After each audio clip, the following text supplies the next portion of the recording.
Let's see how loud I am today. Am I loud enough? If I turn that up. Hello. Right. Let's make it a smidge bit louder. Yeah, that's alright. No, too loud, too loud.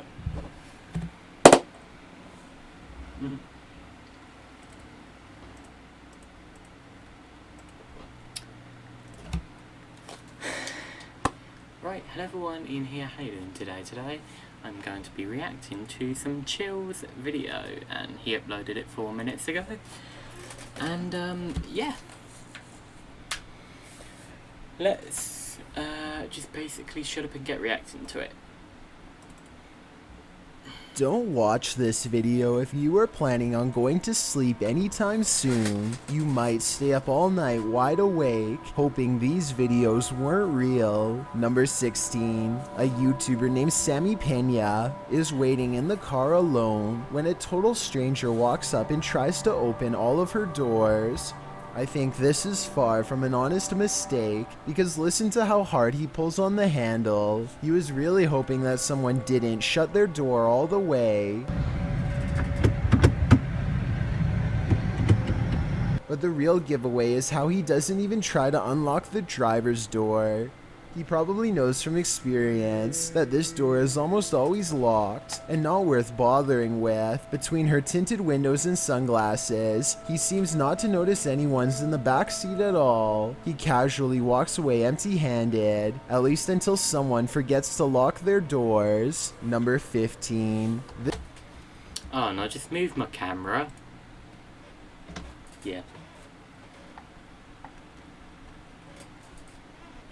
There we go, that's better. This spooky midnight sighting is quickly becoming known as the ghost boy under the stairs. It could simply be a bug walking across the camera, but what's weird is how it seems to stay confined to the area under the steps. Then at 15 seconds, it reaches the farthest corner and vanishes. Take a look again and tell me if you think this is real or special effects. Even the person who uploaded this video says they didn't believe in the supernatural until seeing this at their job. Number 14. I still don't believe in the supernatural, even after looking at all this. There are some points here and there that I do think, could it be real, could it not be real? But I don't believe in it. I still don't believe in it until I actually see it for myself. This elderly man is on a ventilator and battling for his very life. His daughter and 2 grandchildren gather around to offer encouragement and pay their respects. After requesting some privacy from the doctors, one of the grandchildren pulls out an inheritance contract from under his clothes, and they threaten the grandfather into signing. Having forced themselves into his will, the daughter next reaches down and unscrews his heart IV in a matter of seconds. She does this in the direct sight of the other grandson, so he must have known too. They all gather around to watch the old man slowly weaken. Judging from how the other grandchild looks over his shoulder at the 2-minute mark, there's no doubt he knew what they were doing. Everyone here looks guilty. When medical staff come in to check what's wrong, the suspects all slip out one by one. It wasn't until later, when staff reviewed the CCTV footage, that they were able to piece together this family plot of betrayal and bring them all to justice. That's so upsetting, oh my god. No, why? The poor bloke. He's basically dying and they're forcing him to sign something, and they're doing that. And yes, the man did thankfully survive. Number 13. Oh, thank God for that. Thank bloody God for that. That someone actually found out and he survived. A YouTuber named Sanjay Key Angel is traveling the countryside in India when he comes across a phantom figure dressed in an all-white shroud that completely covers its face. It pays them absolutely no attention as it crosses the road with no lantern in hand. Moments ago it was wandering in complete darkness, yet it moves as though it had somewhere else to be. How it's able to find its bearings in total darkness, with its face covered, is beyond me. Like Bane, it must have been born like that. How does he even do the sound? I was born in the darkness.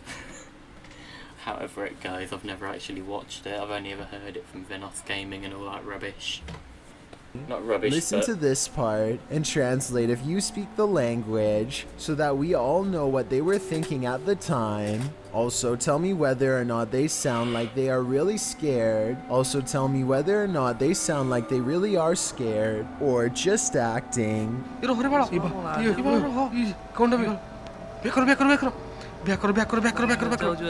Number 12. I don't speak any language apart from English and American. They're the only two. I can really speak Chinese, Japanese, Arabic, stuff like that. No chance. Speaking Indian, no chance. Stuff like that, I can only speak English. So, I mean, American is similar, but they're the only things I can speak. A YouTuber named Batchain Puller says they were watching Game of Thrones when they noticed this little girl staring into their home with a blank expression. She does not seem to be trying to get anyone's attention and seems perfectly content with staring straight ahead into a stranger's home on Christmas, judging by the decorated tree. The YouTuber says that there is an explanation for this video, but doesn't go into any more detail.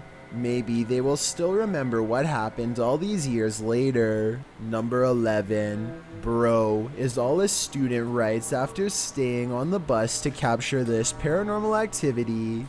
Listen to how hard this window snaps shut and tell me how this is even possible with no one around.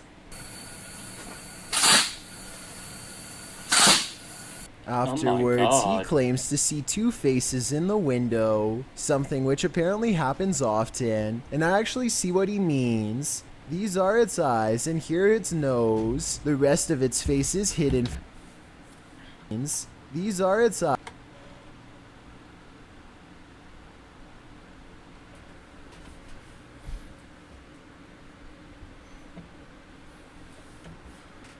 Is it sideways or something, or like, why would the nose be so far away from the eyes? That's well weird looking. Eyes, and here its nose. The rest of its face is hidden from view because it's peeking in. Same with the window beside it. Number 10. This ghost video from a bus station in Sydney, Australia has everyone convinced it's real. Even the camera equipment itself. A shadowy mist floats across the upper right monitor, and soon motion tracking equipment puts a bright orange box around it to confirm. It eventually floats off the monitor, at which point it should show up on the other monitor to the left, but nothing appears. The motion sensor tries to track it for a bit longer and then gives up. It has simply vanished. Number 9. A reporter from Huff Paranormal sets up a motion-activated camera under their bed, which they suspect is haunted. When they get up to go to the bathroom in the middle of the night, they record the bed shaking. The only explanation I have is that an unseen person is shaking it from the other side. Other than that possibility, this is definitely paranormal. Moments later, a raspy, unseen voice confirms he's leaving. Listen to this part and tell me if you hear it, or if you hear it, say something else. Number 8. A YouTuber named Sarah. Tell me if you hear it, or if you hear it, say something else. Couldn't even hear it. I legit couldn't even hear anything. Number 8. A YouTuber named Sarah Elizabeth brings some friends to search for ghosts at the Columbia State Park in California. When it went ghosts, it sounded really loud. Ghosts. Flipping out my ears a little then. Yeah. When they start hearing weird noises, they think it could be an old water pump turning on, but I'm not so sure. So you tell me what this is. 45 degrees out. That's pretty cold. What is that sound? Later, they are walking down a historic street when they get a bad feeling about one of the houses. These historic houses are empty, and no one has lived in them for quite some time. Check out the curtains here at the 10-minute mark. Notice how they are pretty much closed. Now look again, and 15 seconds later, you'll see they do appear to be open much wider this time. Doesn't that curtain look like it's moving? Over there? Finally, as they look out onto the old creepy street, their camera picks up this nearby growl. They don't seem to hear it until later, but tell me if you can. Number 7. A YouTuber named Leo Tran is challenged to throw a plastic bottle cap into a trash bag from across the room. At 1 minute into the video, you can see something is out of the ordinary, but at 1 minute and 23 seconds, you can see a small face pop up in the window. The small face stays in the window for approximately 33 seconds and ducks out of the way when Leo goes to collect the trash bag. Does this look real or edited to you? Number 6. A YouTuber from San Antonio, Texas, named Dylan James TV records a deep moan that fills the night sky. Take a listen and give me your best guess as to what this mysterious noise could be.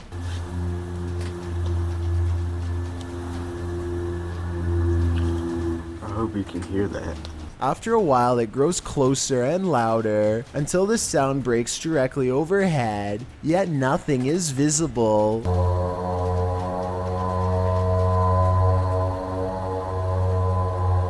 What's especially strange is the comments for this video. Other people from as far as Florida admittedly claim to have heard this exact same noise. Apparently it happens for 5 minutes at a time, at which point it stops as abruptly as it began. Number 5. It's been a little while since I've analyzed the Michael D. McGee video, and this capture is simply too good to not talk about. For the past 10 minutes he has been hearing loud footsteps up the stairs. Tell me if you think this is real, or sound effects from a speaker in the other room.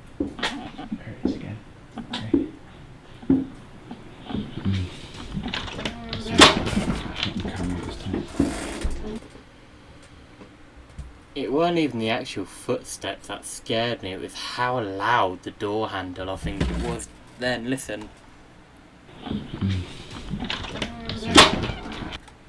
That's so loud.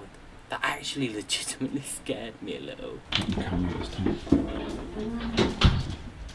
Michael flings open the door and finds no one there. If you have headphones, listen to this part and tell me if the footsteps really come from the bottom of the stairway.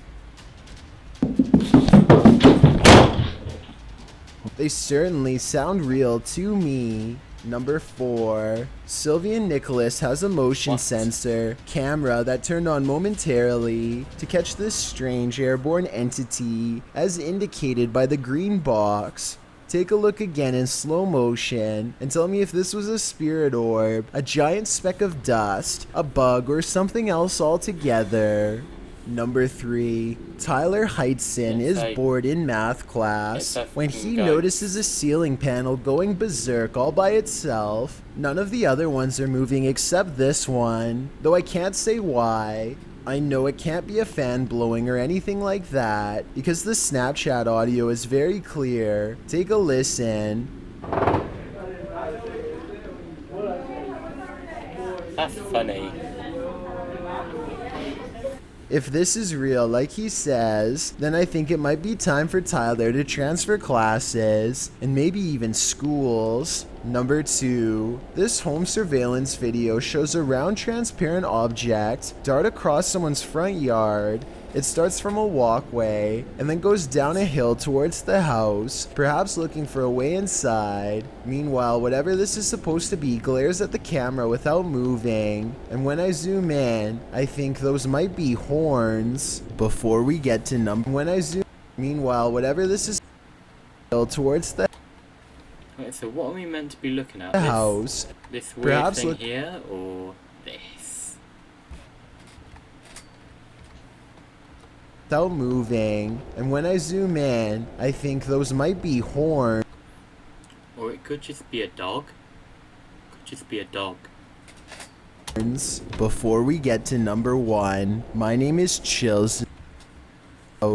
You should follow these to a happier person. So if you're generous enough to hit the subscribe button and the bell beside it, then thank you. Also, don't forget I upload a new video here on YouTube every Thursday and Saturday. Number 1. These explorers are checking out a haunted church in Britain called St. Botolph's Church, which is said to be guarded by the spirit of a passed away monk. The weather is fine at first, but within a minute of stepping out of the car, it becomes cloudy and gray, as if to signify they do not belong here. Here at 2 minutes and 34 seconds, you can see everyone standing outside as they peruse the cemetery, and it isn't until 2 minutes and 47 seconds that they go inside. With this in mind, tell me how they record this shadow figure walk across the church at 2 minutes and 22 seconds, a full 20 seconds before any of them enter. Try to put yourself in these situations. I'm really annoyed at myself because it weren't even the footsteps going do. It was the door handle. It was like extremely loud and it threw me off. I want to watch that back actually. I want to watch myself back getting scared.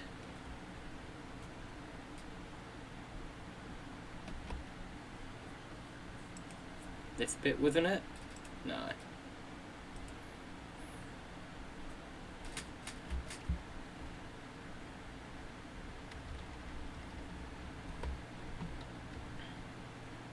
Capture is simply too good to not talk about. For the past 10 minutes, he has been hearing or sound of Watch my reaction.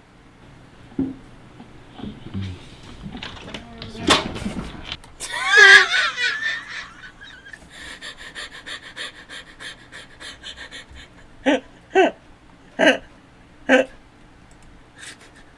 have to slide that down. I have to.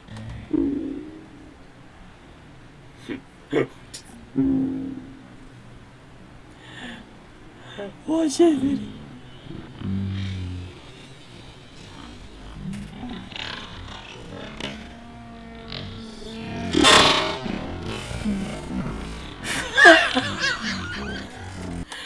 Oh wait, I just realised you guys can't see it. You guys cannot see it. Oh, you have to see that. You see, even I laugh at myself sometimes, guys. Oh, you have to watch that, not even bloody joking.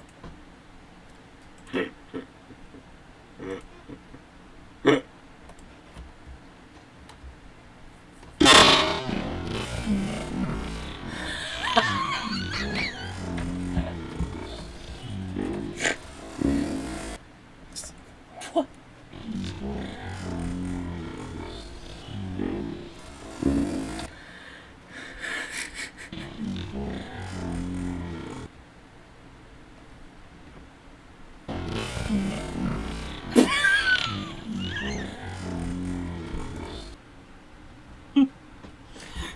Slow.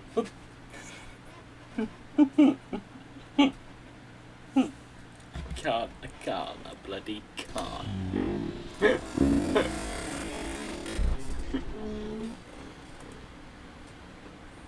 It won't.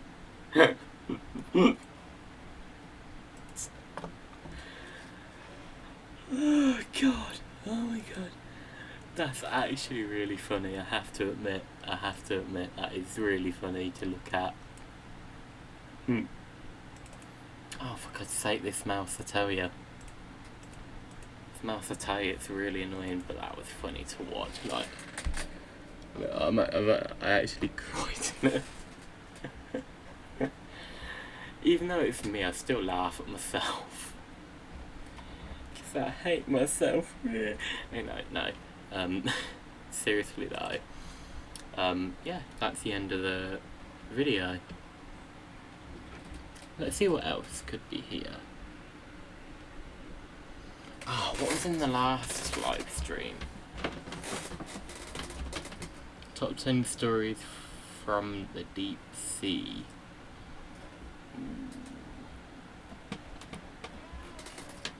That's not. That ain't top 15. Top 5. Top 5 scary videos.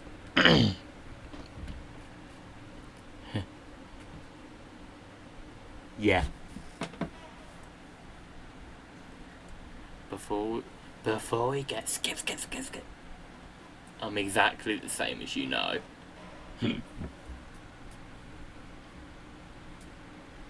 Top 5. Dope or nope.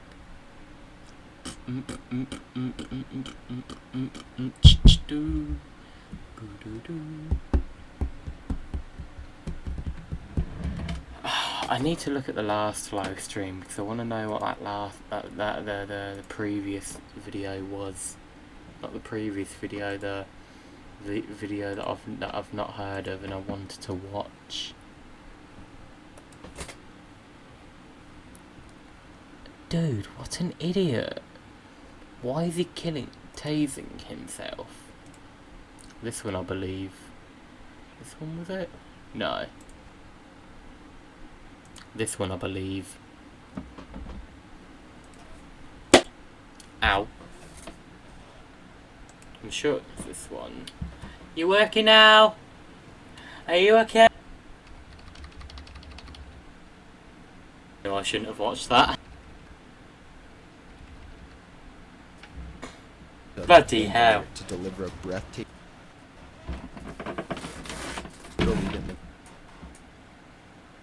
Yeah, it was this one. Right, I'm gonna end it here, guys. Ooh, top 15 banned video games. That's it, banned video games. Thank you, myself. Sorry if that scared you.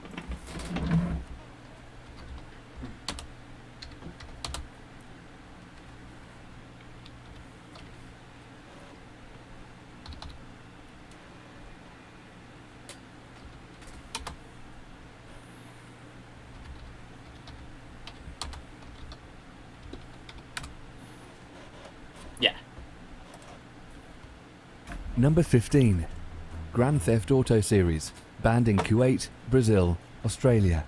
Rockstar Games poster child, the Grand banned in Kuwait, Brazil, Australia. Rockstar Australia?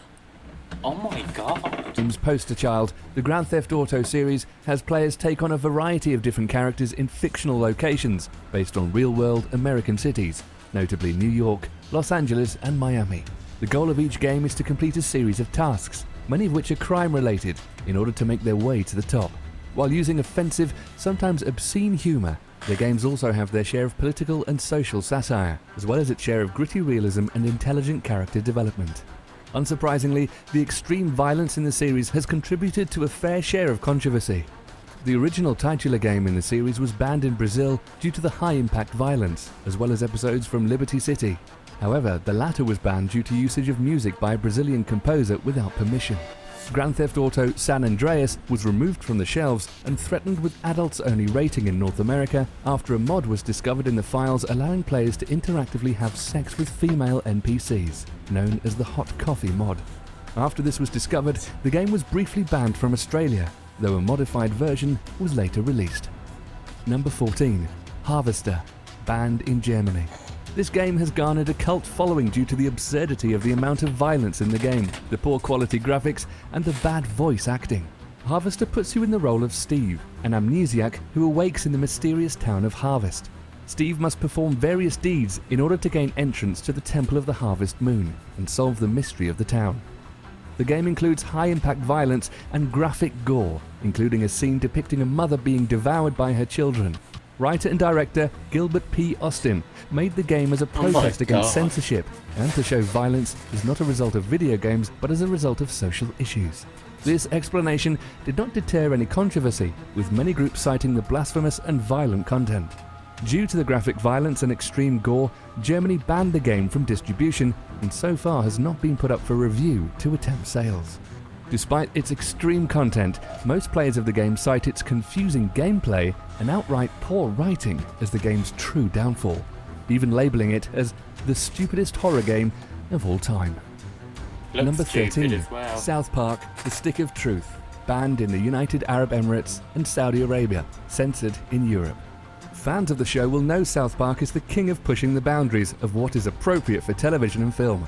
Stick of the Truth broke said boundaries. Players are thrown into a South Park-themed RPG with fighting mechanics similar to Final Fantasy, while still keeping the crude humour we all love in the process. Okay. Several scenes within the game make it quite clear how it's barely able to make a mature rating and not ending up with an adults-only label, or worse. The game features strong language, gore, and strong sexual themes, including a boss battle underneath a couple having sex. Saudi Arabia and the UAE banned the game due to sexual themes and overall offensive content. Countries in Europe also took action to have the more extreme content removed from the game before release. However, in typical Trey Parker and Matt Stone fashion, South Park creators took this opportunity to add to their protest, with instead of the scenes completely moved out, a message appears mocking players and censors, stating things like, "You lose again, Europe," followed by an explanation of what's occurring in the scene. Number 12. Postal 2, banned in Australia and New Zealand. A game created to be purposefully over the top, Postal 2 follows the Postal Dude as Just seeing that bit reminds me of Gmod with Venos Gaming and all that. he conducts day-to-day errands around his hometown of Paradise, Arizona. The game houses every stereotype imaginable, including depictions of Muslims as terrorists who resemble Osama bin Laden, homosexuals as prancing girly men, and police as violence-loving and corrupt. On top of the rampant, if tongue-in-cheek offensive humour, violence and gore is likely what the game is most famous for. Players can murder, dismember, and set NCPs ablaze. Most disturbingly, it's the ability to taser NPCs into a shuddering person on the ground, which the Postal Dude can urinate on before killing. The New Zealand Ratings Board immediately banned the game from being sold and possessed, which Australia also did for the same reasons. However, Postal 2 was made available on Steam internationally in 2012, even on accounts in Australia, with the government yet to remove the game from Steam's Aussie servers. Number 11. Bully, banned in Brazil. Rockstar's game's adolescent take on their famous Grand Theft Auto series, Bully, takes place in the prestigious Bulworth Academy, Never heard a of private this. boarding school in a fictitious New England state. Protagonist Jimmy Hopkins goes about his day-to-day business, taking on jobs in a similar fashion to GTA, though at a much more tame level in terms of violence and other obscenities the series has. Brazilian judge Flávio Mendes Rebelo issued a ban on the game based on a report from a state psychology society, which indicated the game could have potentially harmful impacts on youth in the country. The main issue Brazilian officials saw about the game was how it took place in a school setting and could lead teens to mimic the actions of the characters portrayed in Bully, leading to an increase of fights and mischievous behaviour in Brazilian schools. Politicians in the UK also attempt to have the game banned or reclassified with a higher rating, and 2 retailers declined to sell the game off their shelves, citing it did not fit their family-friendly image. However, all attempts to ban or change the rating of the game failed, and it was made available with a 15+, equivalent to a T rating in the United I feel like I'm too low. I feel like I'm either too high or too low. Yeah, bloody thought so. Ah! Fudge, the camera's getting hot. Why is the camera getting really hot? That's really annoying. States. Number 10. Homefront, banned in South Korea. An alternative history first-person shooter, Homefront takes place in the occupied United States after North Korean forces cripple the country with an EMP. Players take the role of a resistance fighter as he fights alongside both fellow resistance and American military.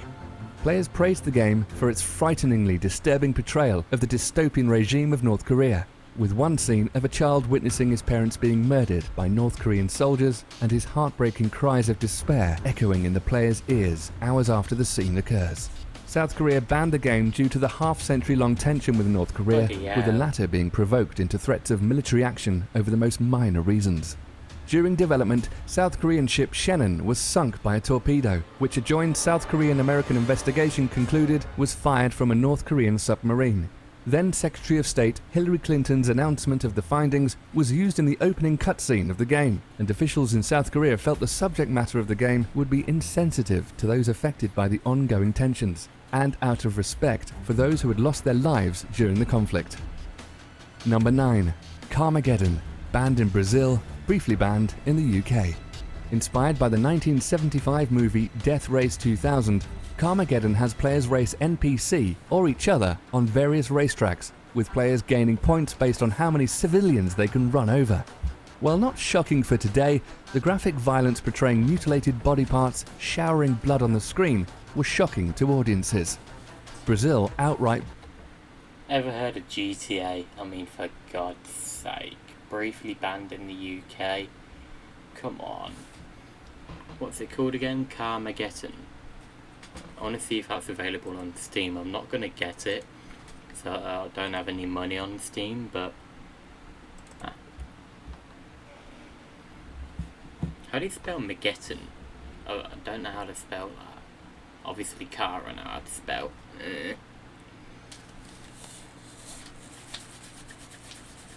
I keep getting itch marks all over me, being like... I didn't buy any of these. All of this is actually thanks to my friend, who's doing family share. Mageddon? Mageddon? I don't know how you actually spell it, so... No, I'll use the voice speech thing on Chrome. Carmageddon. Okay. That shows how bad I am at spelling. Duh.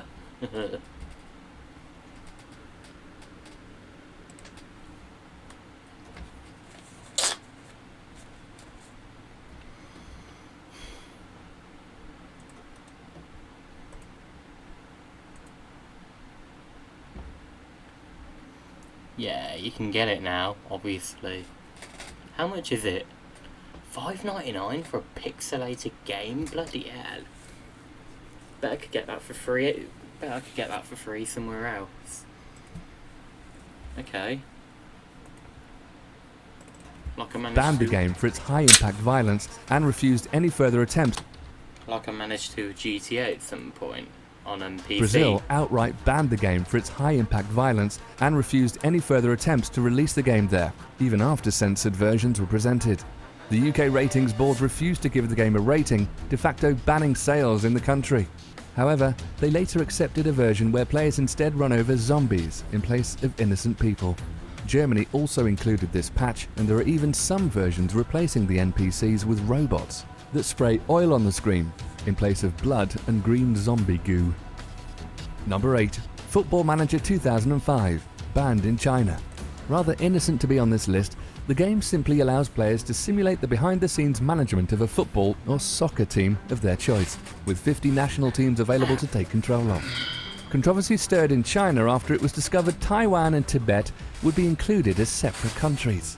Both regions are subject to a sovereignty dispute with China, with Tibet being forcibly annexed in the 1950s and Taiwan claiming to be the true representative of China under the name of the Republic of China. While Tibet is under full control of China, Taiwan is a fully autonomous state with its own government and military, with the island and the mainland clashing through political rhetoric and military intimidation. Developers later released a new version which had Taiwan and Tibet now included as part of China, but the damage had already been done and Chinese officials refused to lift the ban, with all sales of the game continuing to be a criminal offense. Number 7. The Guy Game, banned in the United States. Simply put, the aim of this game is to answer trivia questions, with the reward of live-action videos of women exposing their breasts. Controversy was immediate, and people were outraged, as it was said to be exploitative of women, which developers' top-heavy studios couldn't exactly deny, considering the content within the game itself. Furthermore, a lawsuit was brought up against the developers and distributors when a woman claimed she was not informed that footage of her would be used to promote the game, in which a judge granted a restraining order from the studios using her image within the game. It's so far the only game officially banned in the United States due to a 17-year-old model being featured in the game, thus breaking pornography laws for using someone underage in a mature production. This is unique for the list, since the game didn't break any laws set exclusively towards video gaming, and instead breaking a broad law which encompasses various forms of media. Number 6. Wolfenstein 3D, banned in Germany. Considered a classic of the first-person shooter game, Wolfenstein 3D has players in the role of an Allied special agent, sent deep behind enemy lines to destroy the Nazi regime, particularly its chemical testing departments. The player encounters various enemies, including Nazi soldiers, SS officers, biologically engineered super soldiers, and an assortment of boss figures, including Hitler himself. Since the fall of the Nazis at the end of the Second World War and Germany's reformation, the government has passed many laws banning the use of Nazi symbols and gestures, with people being arrested and imprisoned for giving the Nazis salute in public. Due to the existing laws in Germany, officials denied the request for the distribution and sales of the game in the country, effectively banning it. Versions of the game that managed to reach Germany were confiscated by the government following a court verdict, and Germans remain unable to obtain the game on their home soil. German law does allow developers to appeal bans after a 10-year period, though ID Studios have so far made no attempt to appeal the process, thus the ban remains enforced. Number 5. Soldier of Fortune, Payback, banned in Australia and Germany. The third entry in the franchise, Payback tells the story of Thomas Mason, a freelance mercenary who is betrayed during a job, so he sets out on a mission of vengeance against those who stabbed him in the back. The game features extreme gore, allowing players to dismember and decapitate enemies. It is also possible to continuously riddle dead NPCs with bullets, sending broken chunks of flesh and organs flying across the map. Australia refused classification of the game due to the excess violence and gore. However, developers Activision modified the game in order to tone down the gore and violence, and this version was released the following year. Germany also banned the game due to the high-impact violence and for using humans as enemies. Officials feared this would inspire some people to commit murder, since the game glorifies the dead. Therefore, Payback will never be available on their shelves. Number 4. Three Sisters Story, banned in New Zealand. A Japanese visual novel game, Three Sisters Story is the tale of two brothers who were separated for 10 years, only to be reunited after they vow to end the person they feel is responsible for their misfortune. However, one of the brothers discovers the other is completely obsessed with money and has forced women into prostitution. Like many other visual novels, the game is heavily text-based, and the player makes decisions based on the conversation he or she has with the other characters encountered throughout the game, with even the possibility of sexual intercourse with one or more of said characters. New Zealand refused classification because it was said the game promotes the exploitation of women and the use of violence as an acceptable way to force someone to consent to sexual interactions. This reasoning was based on a framework in which no game containing offensive or abhorrent behaviour, such as incest, rape or bestiality, will be permitted for sale in New Zealand, thus setting the fate of Three Sisters Story in stone. Number 3. Doom, banned in Brazil. There's really no need for an explanation here. Doom is a gaming classic. While nothing entirely special today, it was very innovative for the time it came out in terms of graphics and gameplay. In Doom, players take the role of an unnamed space marine stationed on Mars, where an experiment causes a catastrophic accident, unleashing demons from the depth of hell into the research facility. During the height of its popularity, Doom proved to be quite controversial due to its depiction of satanic symbolism, gore and violence. The perpetrators of the Columbine High School massacre were known fans of the game, and there were even rumors spread stating the shooters designed a level in the game to resemble the floor plan of the school. However, this was quickly proven false, as the shooters initially had no intentions of entering and only did so after their homemade bombs failed to detonate. Brazil banned the game due to its gore and violence, as well as scenes officials deemed cruel. Nintendo also requested ID Software to tone down violence in the game, which was done before Doom's release on the Super Nintendo. Number 2. Replay, banned in Indonesia, Argentina, New Zealand and Australia. Certainly one of the most bizarre and controversial games on this list, Replay was made by Japanese developer Illusionsoft. It requires players to perform inappropriate sexual deeds on 3 young women, including groping and rape. Eventually, the protagonist kidnaps the 3 girls in order to turn them into sex slaves. The first ending involves the protagonist committing suicide after accidentally impregnating one of the girls, and the second has the protagonist die by the hands of one of the kidnapped victims. Needless to say, the game proved to be extremely controversial over the subject matter and placing the players in the shoes of a sexual predator.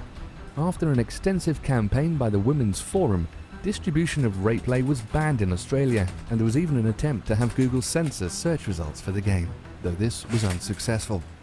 The game is also currently the only game to be banned in Argentina for its extreme content, and distribution and possession of the game is a criminal offence in New Zealand.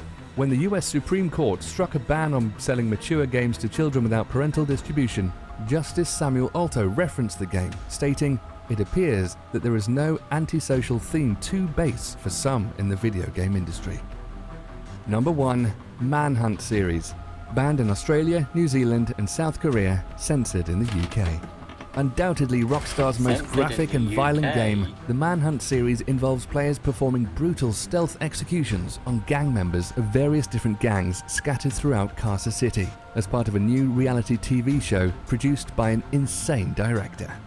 The player has 3 choices of executions: mild, medium and brutal, with the latter usually resulting in decapitation, dismemberment and gore. The first installment was the focus of the 2004 murder of 14-year-old Stefan Pekira by 17-year-old Warren LeBlanc in Leicestershire, UK. Initial reports stated a copy of Manhunt was found in LeBlanc's room, which caused people to speculate the game inspired the murder. However, police denied such a claim and corrected that the game was actually discovered in the victim's bedroom and not the killer's. Both Manhunt games were also subject to a smear campaign by attorney Jack Thompson, who attempted to sue both Sony and Rockstar for wrongful death charges, and later to have Manhunt 2 banned from the store shelves. He was unsuccessful. Rockstar took the initial controversy seriously, and when Manhunt 2 was initially refused classification in the UK, the developers made edits to the game to remove more graphic content and added distortion filters over the execution scenes. Sale and distribution of the game is a criminal offence in New Zealand, and the game was refused classification in Australia for its violent content and portrayal of killing as Bloody fun. hell. Got an idea for a top 15 list? Submit it at I'm surprised GTA is banned in Australia. I mean, I am genuinely surprised about that. And Doom. So I've heard a lot about Doom, and I'd think, no way Doom can get banned because, it's taken out demons and all that. I mean, I thought it was to be fair, I thought it was zombies, but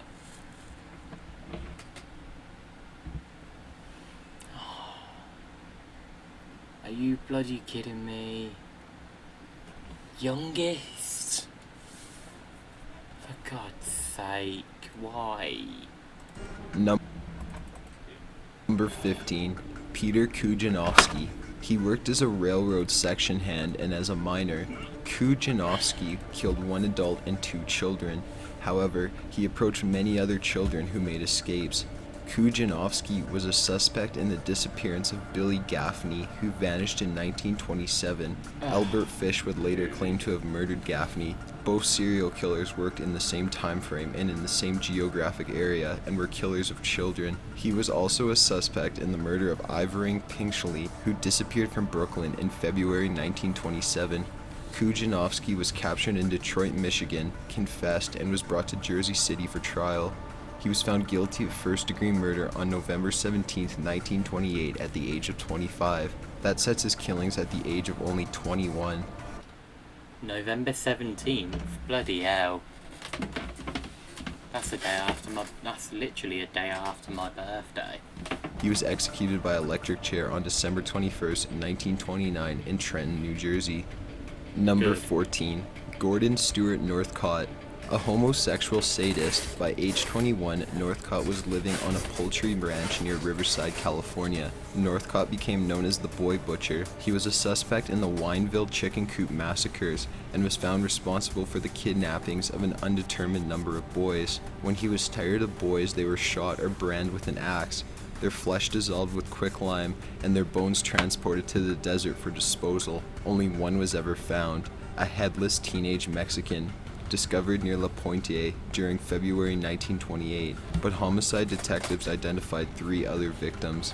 His mother aided him in the murder of Walter Collings, one of Northcott's victims. His mother knew of his sexual deviancy and suggested killing the boy because he knew too much. Convicted on 3 counts of murder, including the 2 brothers and the anonymous Mexican, Northcott was sentenced to death. His mother received an only life sentence in the Collins case. While serving time at San Quentin, Northcott alternated between protests of innocence and detailed confessions to the murder of about 20 victims. A pathological liar who cherished the spotlight, he several times offered to point out remains of more victims. Warden Duffy recalled his conversations with Northcott as a lurid amount of mass murder, sodomy, oral copulation, and torture so vivid it made my flesh creep. Northcott was hung on October 2nd, 1930, finally staring into the eyes of the same death he'd brought to so many young boys. Number 13. Norman Offizol Simmons. Also known as the Station Strangler, Norman Simmons is a South African rapist and serial killer. Simmons is believed to have started his sporadic series of murders in September 1986 at the ripe age of 19. Simmons raped and sodomized his victims before strangling them. Victims were found face down with their hands tied behind their backs in shallow sandy graves. The victims' underwear were occasionally found around their necks, presumably used in the strangulation. Handwritten notes were also found next to some victims. Simmons' relationship with his older stepbrother seemed to have a major bearing in his criminal activities. Sorry that I keep moving about quite a lot and I keep twitching and my eyes keep going weird, like that. I find it embarrassing because it's my Tourette's or tics, however you call it. How bad do I look actually?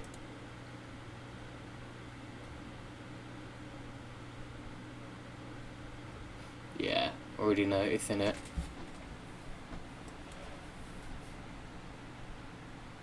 Yeah. I look really stupid, sorry guys. Can't help it, I can't control it. Can't control it. Simmons alleged that his older stepbrother raped and sodomized him when he was younger. He also reports hearing voices from his brother instructing him to kill, despite his brother having been murdered in 1991. Simmons appeared before a court in 1995 on 1 charge of murder and kidnapping. His trial lasted 3 months, leading to a conviction and a life sentence. In 2005, an inquest was opened into the deaths of the remaining victims. After 3 years of further analysis, the victims' parents came no closer to an answer. Norman Simmons converted to Islam in 1993, taking on the name Offizol, but converted back to Christianity in 1994. Number 12. Harvey Robinson.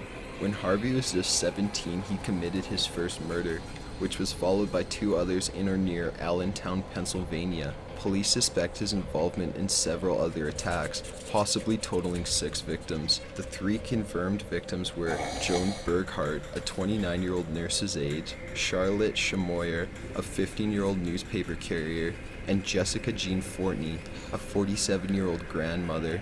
He raped and brutalized a 4th victim, Denise Samcali, but she escaped. Robinson returned to her home several nights later and attempted to break in. Police officer was posted at the home, and when Robinson attempted to break in again, the officer called out for him to halt. Robinson and the police officer exchanged gunfire, and Robinson was injured by the glass of a window he smashed through, escaping the scene. He was then tracked to a local hospital and was arrested. Robinson also had a 5th victim, who was only 5 years old when Robinson broke into her house. He intended to rape and possibly kill the child's mother, but changed his mind when he saw her in bed with a boyfriend.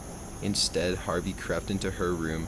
There he raped the 5-year-old, choked her, and left her for dead. It's believed that Harvey had stalked the mother for several days beforehand, as he did his other victims. Harvey was suspected of attempting to kill yet another girl, Leslie Gerhardt. She was 13 and had a friend staying over for the evening when Robinson removed the screen from the bedroom window and began beating her with a brick. He was scared off when the friend began screaming. Leslie escaped with a fractured skull and a shattered hand. The 2 attended elementary school together, and Leslie is believed to have been Harvey's first victim, although Harvey has never been charged with the attempted murder. Robinson was sentenced to death for his crimes. He was later resentenced to life imprisonment for the murder of Joan Burghardt because he was only 17 when the crime was committed. Since his incarceration, Robinson has converted to Islam. Number 11. Peter Woodcock. David Michael Kruger, better known by his birth name Peter Woodcock, was a Canadian serial killer and child rapist. He gained notoriety for the brutal murders of 3 young children in Toronto, Canada, when he himself was still only a teenager, in 1956 and 1957. After reaching puberty, Woodcock began to travel around Toronto on his bike, sexually assaulting children in Parkdale and Cabbagetown. This behavior would ultimately lead to the murder of 7-year-old Wayne Mellette, 9-year-old Gary Morris, and 4-year-old girl Carol Voice. Woodcock was apprehended for the murders in 1957, found not guilty by reason of insanity, and placed in Oak Ridge, an Ontario psychiatric facility, which is where he legally changed his name. In 1991, following the completion of a treatment program for himself and others, Woodcock was deemed greatly improved and sent to a medium security hospital in Brockville, Ontario. There, Woodcock claimed he fell in love with fellow psychiatric patient Dennis Kerr, who rejected his sexual advances, which drove Woodcock to stabbing Kerr to death. Woodcock would later explain that the treatment program served to only make him more adept at manipulating others, which is enough to make us all question the killers that have been released after being reported as healthy. Having spent 53 years in custody, the majority of that time at Oak Ridge, Woodcock died there on March 5, 2010, his 71st birthday. Number 10. Erin Caffey. After a dispute with his parents over her relationship with an older boy, 16-year-old Erin Michelle Caffey slaughtered her entire family and burned the house to the ground. On March 1, 2008, in a pre-dawn attack, Erin worked with her 19-year-old boyfriend Charlie Wilkinson and his 2 friends, Charles Allen Wade, 20, and 18-year-old Bobby Gale Johnson. The group shot everyone in the house, including Erin's 2 younger brothers, aged 13 and 8, then proceeded to set the house ablaze in an attempt to hide the evidence. However, their shots were not as successful as they hoped, and Erin's father, Terry Caffey, managed to survive and crawl to safety. However, her mother and 2 brothers died in the attack. Erin was arrested the same day, and when she stood trial, she agreed to a plea deal that could make her eligible for parole when she's 59. Wilkinson and Wade also avoided the death penalty in November by pleading guilty for their involvement in the killings. McDowell, their lawyer, said both would have likely received life sentences with parole. Johnson, named as the accomplice who did not use a weapon, was sentenced to 40 years in prison and may be eligible for parole in 20 years. It's sad to think so much tragedy would come from a simple teenage relationship. Number 9. Cayetano Santos Gaudino. Santos was an Argentinian serial killer who terrorized Buenos Aires at the age of 16. In the early 20th century, he was responsible for the murders of 4 children, the attempted murder of another 7 children, and the arson of 7 buildings. In January 1912, a 13-year-old boy was found dead in an abandoned house, and a young girl was set on fire and died shortly after. In November 1912, Gaudino tried to choke 8-year-old Robert Russo. He was arrested and charged with attempted murder, but was released until the trial. While awaiting trial, he attempted 2 more murders and a kidnapping. On December 3, 1912, Gaudino saw an 18-month-old baby playing outside his house and lured him away to a barn-like building. When they were inside, he threw him to the floor and unsuccessfully tried to choke him with his belt. Then he cut his belt and tied his hands and legs. He then started beating him and then hammered a nail into the side of the toddler's skull and hid his corpse. The body was found by the father minutes later. At 8 p.m., Gaudino went to the wake and touched the skull where he had fixed the nail. At 5:30 a.m. the next day, Gaudino was arrested by police and confessed to all his crimes. He was sentenced to a reformatory but was later moved to prison. Throughout 1933, he spent some time in the hospital for a beating he suffered from inmates after he tried to kill 2 of their pet cats. He was found dead in his cell in November 1944. The official cause was reported as internal bleeding caused by a gastrus outbreak. When the prison was closed down and they were digging up the graves of dead inmates, they found Gaudino's bones to be missing. Number 8. Craig Price. I couldn't even look at that guy. Did you see how big his ears were? Like, for real?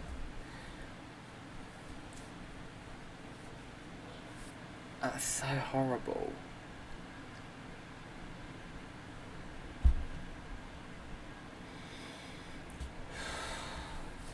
Literally getting an 18-month-old baby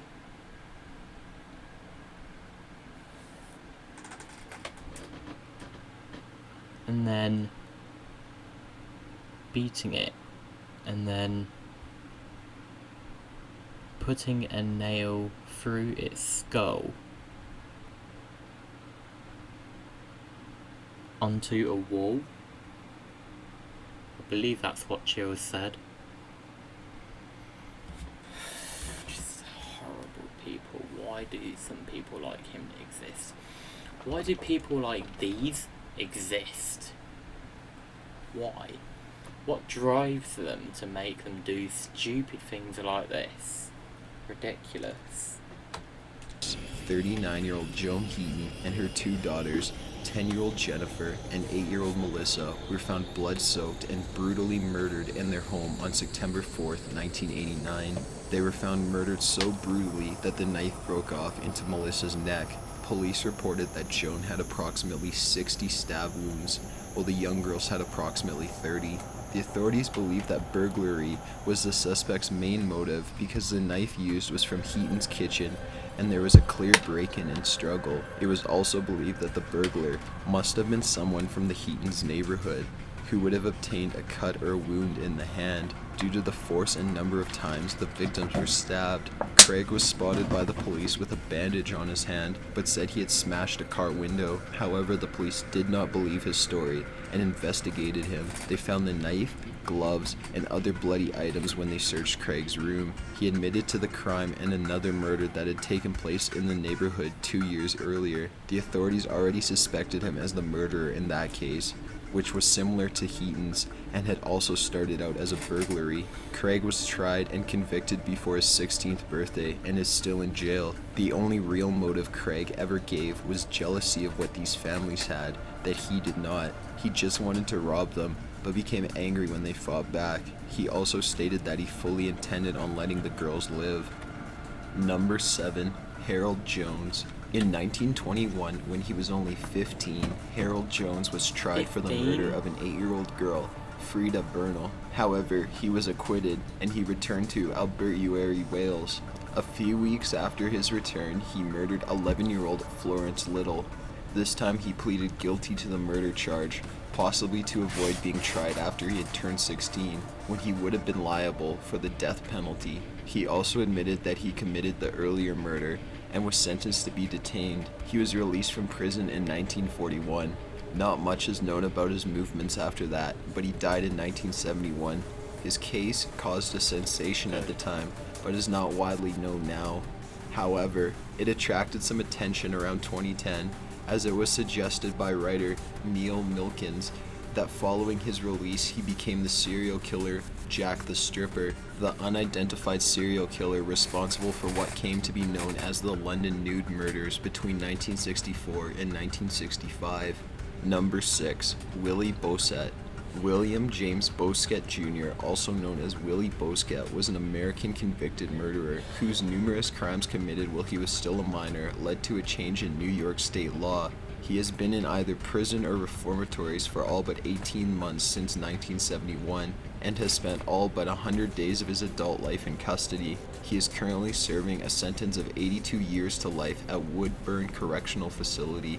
On March 19, 1978, at the age of only 15, Bousquet shot and killed 3 different men over the course of about 1 month, all in armed robberies. Bousquet was tried for the murders in New York City's family courts. As the trial was underway, Bousquet surprised his own lawyer by pleading guilty to all 3 murders. He was sentenced to a maximum of 5 years in the Goshen Youth Facility. Although prosecutors tried to get a longer sentence, 5 years was the most they could get under the law of the time. The short length of Bousquet's sentence caused a huge outcry amongst the public. Governor Carey called the state legislature into special session to pass the Juvenile Offender Act of 1978.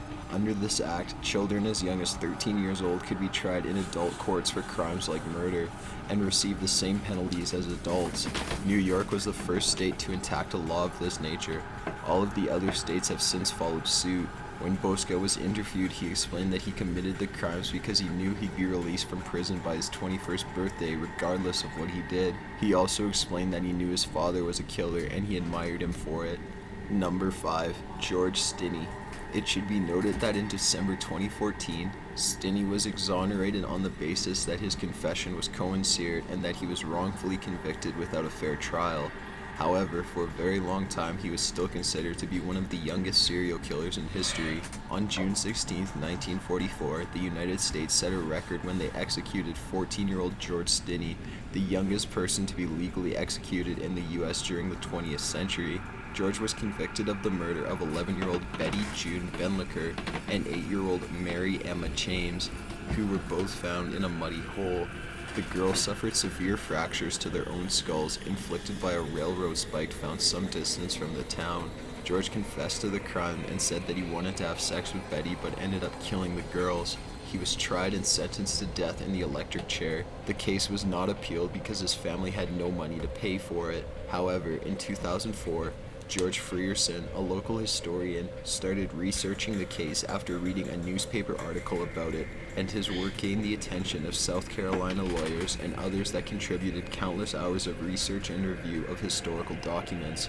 George Frierson stated in interviews that there has been a person that has been named as being the culprit, who is now deceased, and it was said by the family that there was a deathbed confession. Frierson said the rumored culprit came from a well-known prominent white family. A member or members of that family had served on the initial Conqueror's inquest jury, which had recommended that Stinney be prosecuted. On December 17, 2014, Stinney's conviction was vacated by Circuit Court Judge Carmen Mullen, who cited that as the youth had not received any kind of defense at his trial, and his Sixth Amendment rights had been violated. The family of the victims had since expressed remorse for the original ruling. However, nothing can make up for the lost life of a young boy. Number 4. Jesse Pomeroy. One of the most notorious young killers of all times, Jesse Pomeroy had already made several attacks on other young boys by the age of 13. He led several young boys away from town to beat and stab them. All of the boys survived, although they were left with severe mental and emotional scars. However, there was never a trial on the case. After moving to Boston with his mother and sibling, Pomeroy's attacks on young boys continued, and he was finally arrested and put to trial by a juvenile court judge. Pomeroy was found guilty and sentenced to the Lyman School for Boys in Westboro, Massachusetts until he turned 18. He was released at the age of 14 for good behavior and paroled to his mother's home in February 1874. Roughly 2 years later, in April of the same year, the mutilated body of 4-year-old Horace Millen was found on the marsh of Dorchester Bay. Immediately, the police detectives sought out Pomeroy for the death of Millen, as well as a missing persons case involving 10-year-old Katie Curran, despite lacking evidence implementing him in either crime. During the police investigation, the body of Katie was found in the basement of Pomeroy's mother's dress shop, where her remains were hastily concealed in an ash heap. Pomeroy was pronounced guilty in December 1874. Pomeroy was sentenced to death by hanging. However, the governor refused to sign the death warrant, and Pomeroy's sentence was changed to life in prison. He began a life of solitary confinement at the age of 16 and remained there until he was 46, when he was allowed to interact with other life prisoners. In 1929, he was transferred to Bridgewater Hospital for the criminally insane, where he died in 1932. As Jesse was not seen to have any psychological damage, whether hereditary or attained, he was rumored and known to just be plain evil, having no reasoning behind the murders other than the desire to commit them. Number 3. Graham Young. Also known as the teacup poisoner, Graham Young was a 14-year-old boy with a fascination for chemistry. In 1961, he started to test poisons on his family, enough to make them violently ill. However, they dismissed it as nothing more than a stomach bug. In November 1961, the plot thickened when Winfried Young was served a cup of tea by her brother one morning. While on the train to work an hour later, she began to hallucinate, had to be helped out of the station, and was eventually taken to a hospital, where doctors came to the conclusion that she had somehow been infected with the rare poison, Atropia bendana. On Easter, April 21st, 1962, Young's stepmother, Molly, died from poisoning. Young's aunt, who knew of his fascination with chemistry and poisons, became suspicious. Young was arrested on May 23, 1962, and confessed to the attempted murders of his father, sister, and a close friend, but he could not be charged since his stepmother's body had been cremated before further examination. Young was detained under the Mental Health Act in Broadmoor Hospital for the mentally ill, after having been assessed by 2 psychiatrists prior to his trial and diagnosed as suffering from a personality disorder and schizophrenia. In the hospital, Young improved his knowledge of poisons and continued experiments using inmates and staff. It was rumored that his knowledge of poisons was such that he could even extract cyanide from the laurel bush leaves on the mental hospital grounds, and that he used cyanide to murder his fellow inmates. In June 1970, after nearly 8 years in Broadmoor, the prison psychiatrist wrote to the Home Secretary to recommend Young's early release, claiming that Young was no longer obsessed with poisons, violence, and mischief. Young was then released, only to continue on his poisonous path. He caused one of his co-workers to die and poisoned approximately 70 others. When arrested, police found a diary in which he logged dosage and whether or not he'd let that person live or die. Number 2. Mary Bell. On May 25, 1968, the day before her 11th birthday, Mary Bell strangled 4-year-old Martin Brown. She was believed to have committed this crime alone. Between that time and a second killing, she and a friend, Norma Joyce, aged 13, broke into and vandalized a nursery in Scottsville, leaving notes that claimed responsibility for the killing, but the police dismissed the incident as a prank. On July 31st, 1968, the 2 girls took part in death again by strangulation of 3-year-old Brian Howe on wasteland in the same Scottswood area. Police reports concluded that Mary Bell had returned to his body to carve an M onto his stomach. Mary Bell also used a pair of scissors to cut off some of Howe's hair, scratch his leg, and mutilate his genitals. The 2 girls' stories contradicted so much that it never became entirely clear the details of what happened. Eventually, Brown's death was linked to Howe's killing, and in August 1968, the 2 girls were charged with 2 counts of manslaughter. She was given a diagnosis by court-appointed psychiatrist, classic symptoms of being a psychopath. Her symptoms seemed to be a result from sexual assault acted on her when she was younger.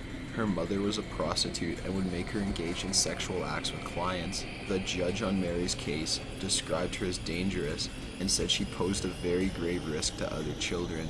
Bell, aged 23, was released from Askham Grange Open Prison, having served 12 years, and was granted anonymity, allowing her to start a new life. 4 years later, she had a daughter whom did not know of her mother's past until Bell's location was discovered by reporters in 1998, and she and her mother had to leave the house with bed sheets over their heads. Bell's daughter's anonymity was originally protected until she reached the age of 18. However, in May 2003, Bell won a high court battle to have her own anonymity and that of her daughter extended for life. Any court order permanently protecting the identity of a convict in Britain is now known as a Mary Bell order. Number 1. Amaradeep Sudha.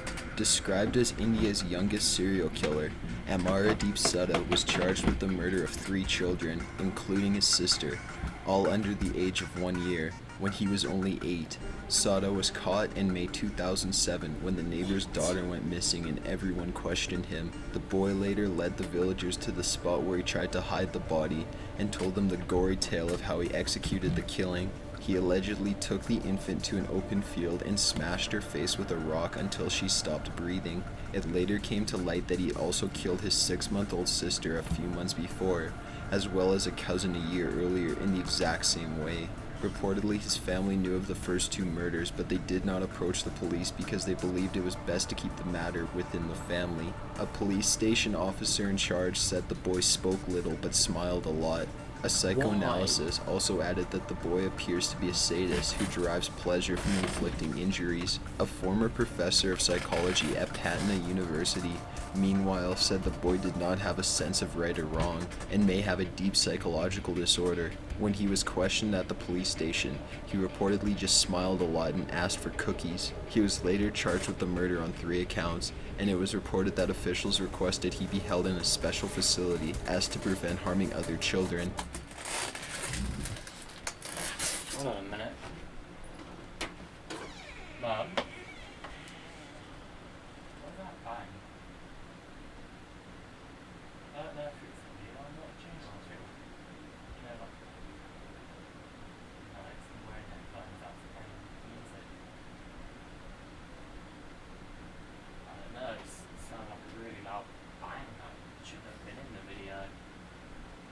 not even a horror video or anything, so...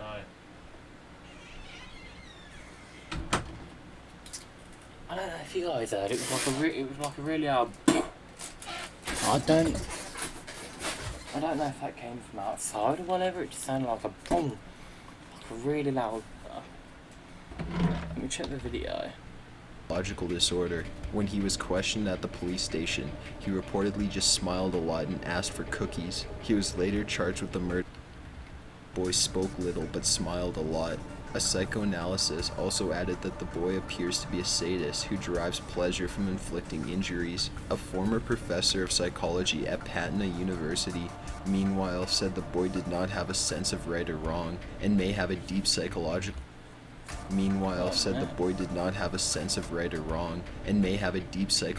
disorder. When he was questioned at the police station, he reportedly just smiled a lot and asked for cookies. He was later charged with the murder on 3 accounts, and it was reported that officials requested he be held in a special facility as to prevent harming other children. It is, however, claimed that he's currently living in a children's home where he will remain until he's 18. There are no further details or proof for this claim, though. Got an idea for a top 15 list? Hold on a minute, I have to look back at this. Hold on a minute. Meanwhile, Let me check the video.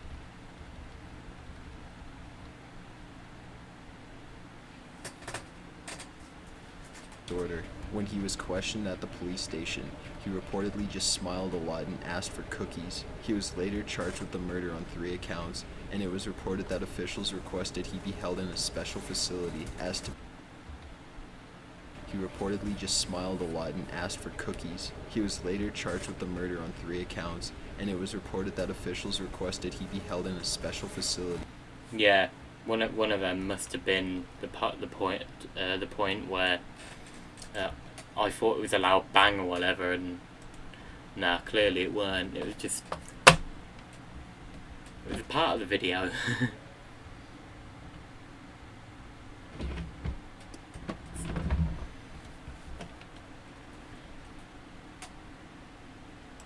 I don't want to know. Number 15. An Amazon rainforest tribe eats the dead. Death is very important to the Yanomami tribe. They believe that souls must be protected after the death of a tribe member. They also believe that souls may enter other life forms, which is why they refrain from eating and hunting certain birds. The tribe believes that the only way for a soul to reach full salvation is through a 2-stage ceremony known as endocannibalism. The first phase of a ceremony is when the dead body is burned, while the living relatives and other tribe members sing and mourn. Then they collect the remaining ash and bone and put it into a pot where it is saved to the second part of the ceremony. The second part does not occur until there is a festivity where the bones and ash are mixed with cooked banana mush. Then all of the relatives gather to eat it. It is believed that the living tribe members have absorbed the deceased member's soul and freed it to move on to salvation. Without this ceremony, the soul would remain in sort of a limbo between the living and the dead. Maybe we should start doing this at Thanksgiving dinner with the relatives we lost throughout the year, or maybe we should just leave it to this fascinating tribe. Number 14. There's a website that allows you to hear the last words of plane crash victims. Planecrashinfo.com is a site that has a wide variety of transcripts and MP3 recordings of the last words spoken before pilots and passengers crash to their deaths in plane accidents. The site advises to not listen to the recordings if you have a weak stomach. The original purpose of the site was for investigate reasons and was only meant to be used in conjunction with other existing evidence. Now, however, the purpose of the site is left up to the visitor. It's a pretty terrifying thought to think that you can access the voices of people not only moments before their death, but possibly in the midst of the crash as death is approaching them. The homepage of the site also offers other plane crash information, such as date and body count, but nothing is more chilling than this portion of the website. Number 13. It was common in the Victorian era for photographers to take photos of the dead. Many photographers had special prop devices to hold up the dead in an attempt to make them look alive. They would also place the subject doing things they like to do in life, Children were usually posed with their favorite toys or even siblings or parents. This was usually done for the purpose of memories for the deceased loved ones. The photo taking process during this time was very long and required the subjects to be completely still, meaning people would often have to hold their dead children and not move for very long periods of time. This also means that if you see a Victorian era photo and one person seems more focused than the others, they are dead. The dead body is always more in focus because it remains perfectly still, while the others often move slightly during the photo process. Sometimes the deceased would have their pupils painted on to create a more alive look, but if all else fails, they'd just be placed in a position to make it look like they were asleep. Number 12. The brain stays conscious after decapitation. In our brains, we have chemicals known as neurotransmitters, which generate electrical signals to neural networks. Stimulation to our neural networks is what creates physical sensations and emotions that result in the conscious experience. A 2011 study from a university in the Netherlands, which conducted to test the theory that brains remain conscious after decapitation from the body. For this experiment, lab rats were connected to EEG machines that measured brainwave activity and killed via removal of the head. The machine measured electrical transfers in the brain between 13 to 100 hertz, which is the general spectrum associated with consciousness, and is the space of activity which thinking can also occur. The brain activity remained up to 4 seconds after the rats were decapitated. Although this experiment was just conducted on rats, many scientific studies on rats can be related back to humans and the way our bodies work as well. This is disturbing considering throughout history, a common method of execution has been decapitation. Number 11. There was a Japanese contest to kill 100 people. In 1937, during Japan's invasion of China, there was a newspaper that followed a special kind of sporting event. It was a contest between two Japanese army officials to see who could kill 100 people first, using only a sword from November 30th to December 13th. In the newspaper articles, the killings were made out to seem heroic and were considered hand-to-hand combat. Historians have suggested that they were more likely just another part of the widespread mass killings of defenseless prisoners. Apparently, the two officers got way too caught up in the battle and surpassed their goal, so a winner was never declared. After the war, copies of the newspaper and documents of the contest were found by the International Military Tribunal from the Far East. The two soldiers were extradited to China, where they were convicted and executed on January 28, 1948. Number 10. There's an Italian island that the government won't allow public access to. The island of Poveglia in the Venice Lagoon has been the home of many tragic deaths and horrible happenings. During the era of the bubonic plague, the Romans dumped all of the infected there to live out the rest of their short lives and just rot away wherever they may on the land. After that, the island became home to any victim of any epidemic.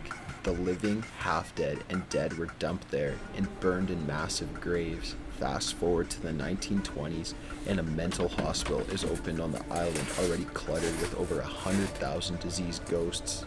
The doctor that ran the mental hospital conducted brutal experiments on the residents of the island, one of which was shoving chisels into the brains to see what moved. The crazy doctor eventually fell off the bell tower, most likely from his own doing, although rumor has it that he was pushed by tortured souls and was swallowed by the mist below. The island is said to be one of the most haunted locations in the world, and footage taken by the crew of a show titled Ghost Adventures seems to help verify that.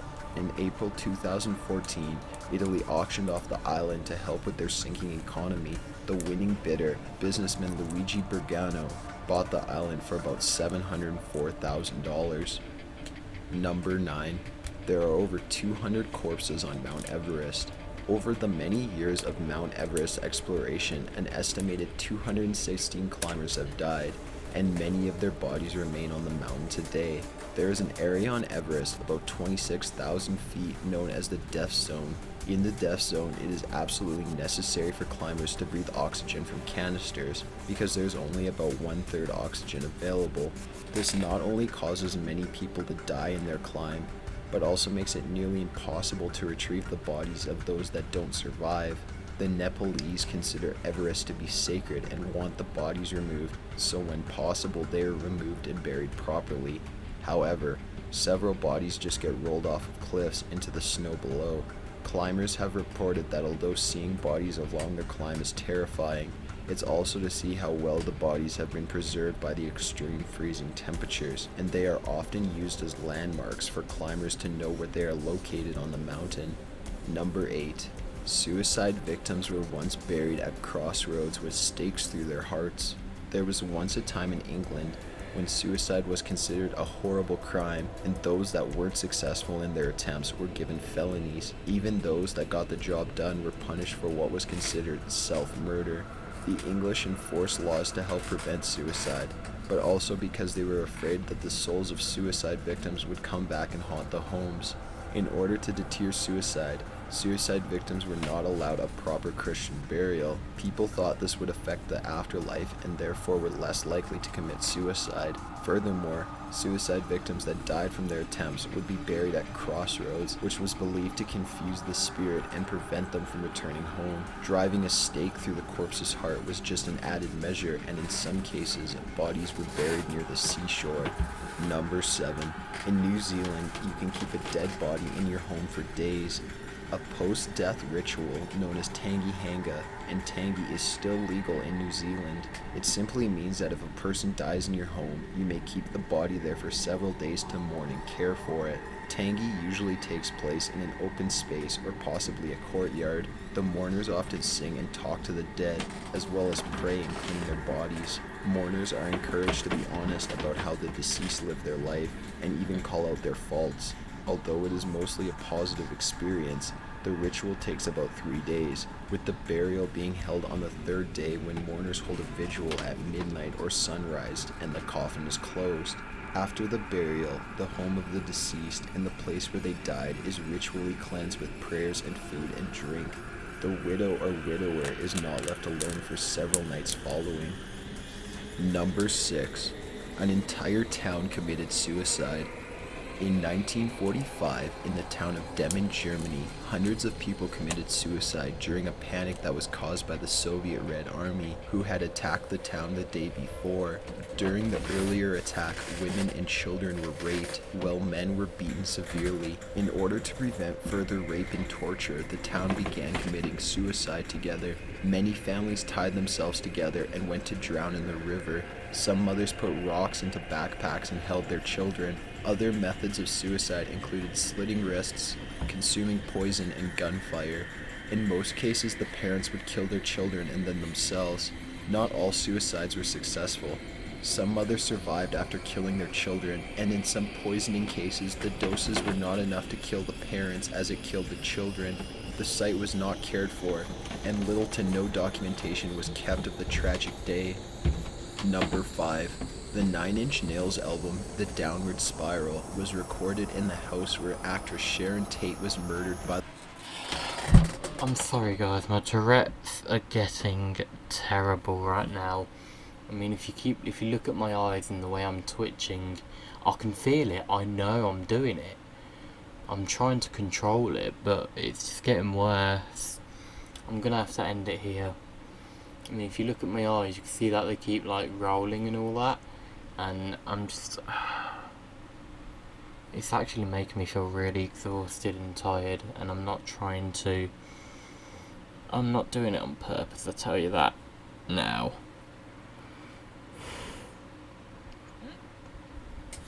I'm not doing that on purpose.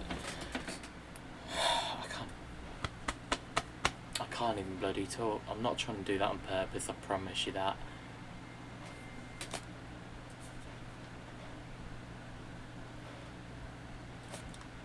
What the hell was that ringing noise then?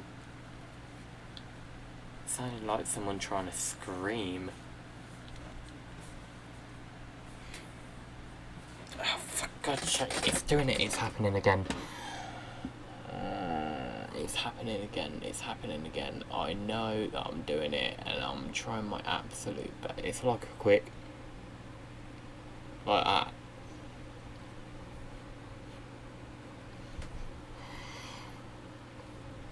It's literally like split second like that. Yeah, but I'm trying to control it and it's really, really annoying. Just to let you know, I have Tourette's, if some of you don't know.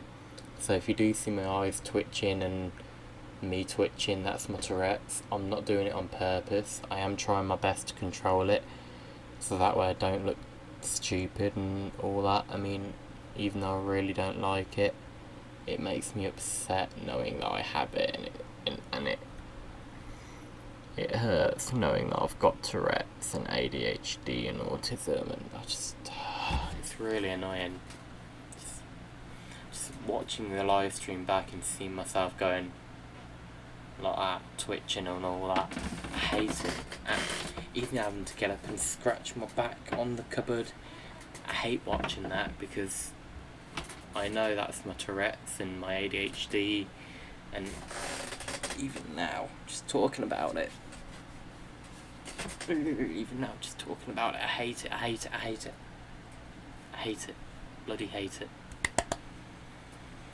I'm trying to calm down. Let's continue watching.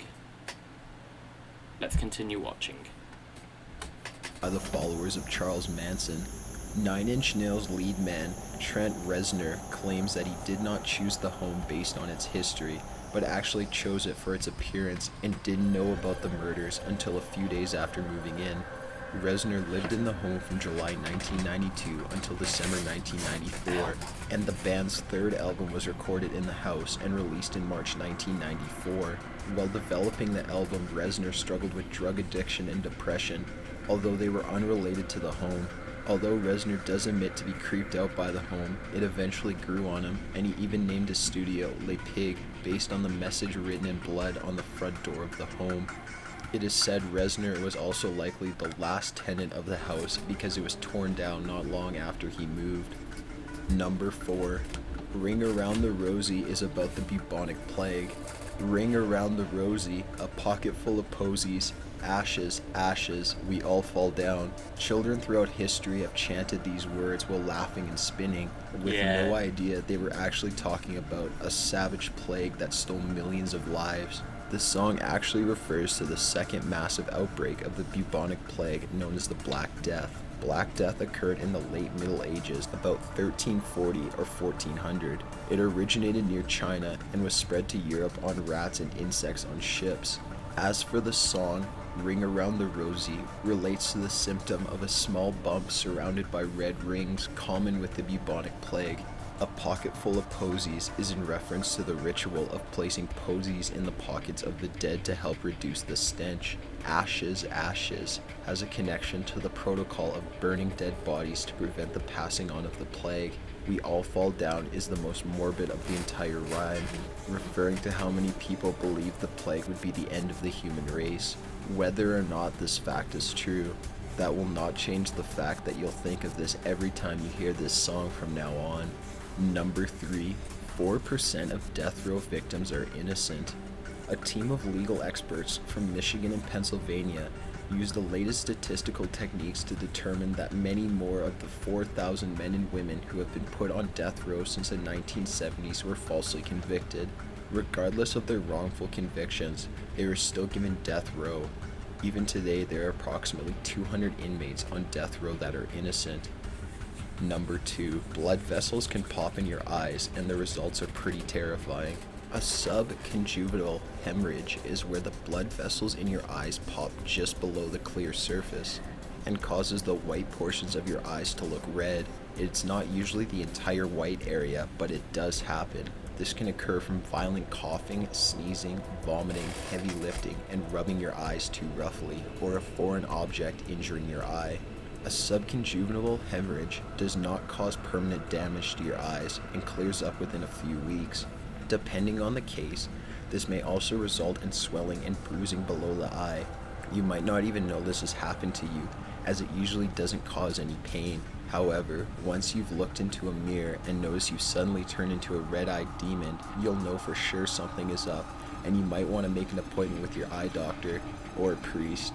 Number 1. A 2-year-old once came back from the dead while receiving treatment for pneumonia at a hospital in northern Brazil. I'm sorry, I have to look at myself. I have to look at myself.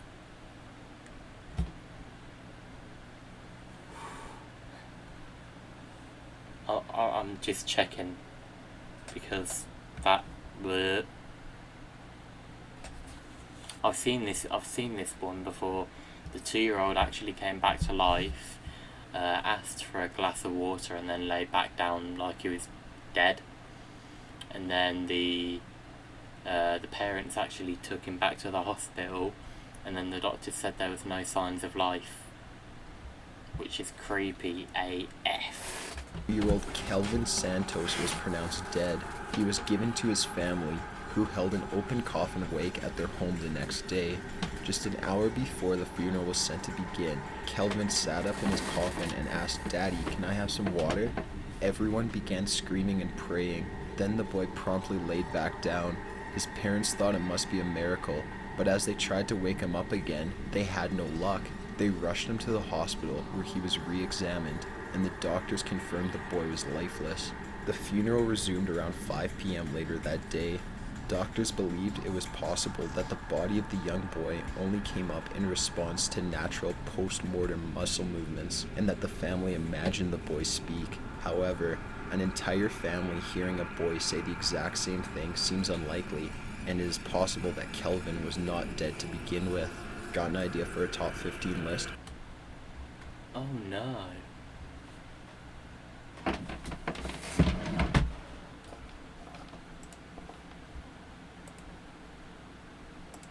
Two-year-old coming back to life.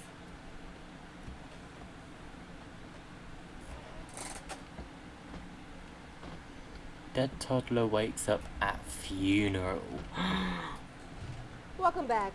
I'm getting goosebumps just reading that, not even joking. Oh, this story really shakes you up. So if you're a parent, burying a child is your absolute worst nightmare. But over in the Philippines, a true miracle happened to a toddler and her family. Local 15 web content specialist Taryn Reed is standing by this morning. And Taryn, there's actually video of this. Yes, there is, Pat. The 3-year-old girl was being prepared for burial when she began to move inside her coffin.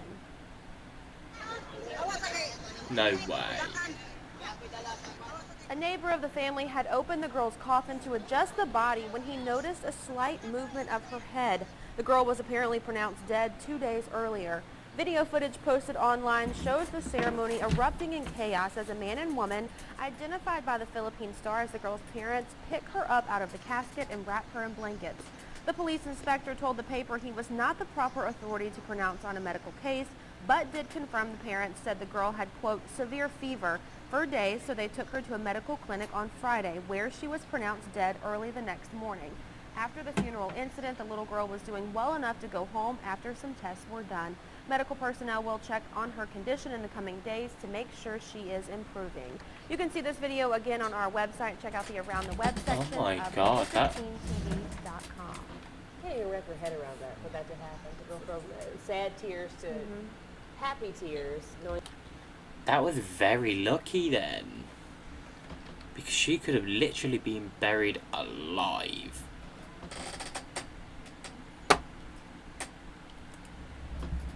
Murdered 2-year-old, no way. Hear how a murdered 2-year-old girl returns to life on this edition of It's Supernatural. No.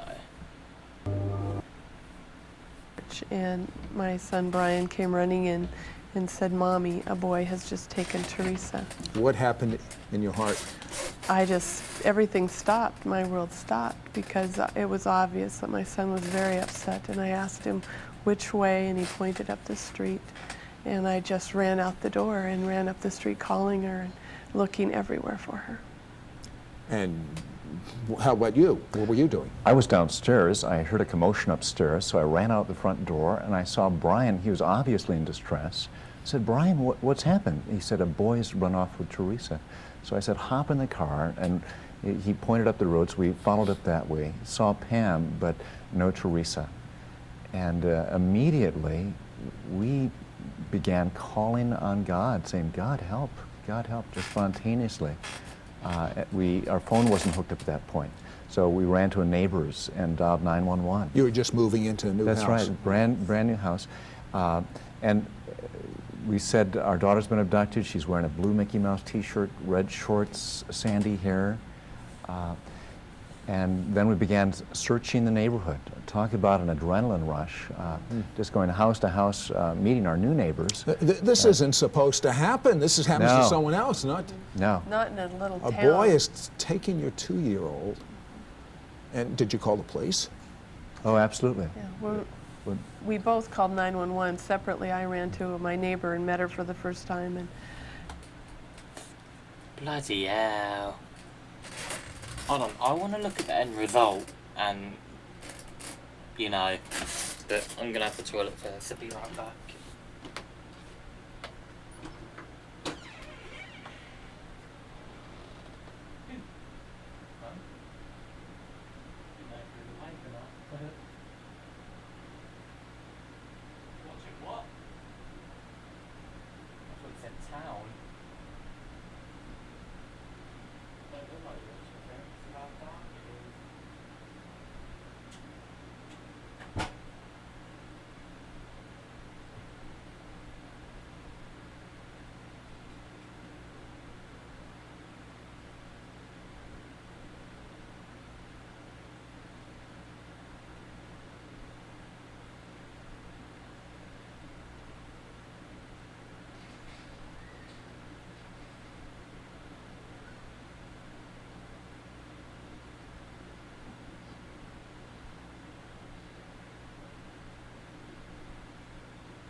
Oh, God, I'm trying to sneeze again. I was trying not to sneeze again.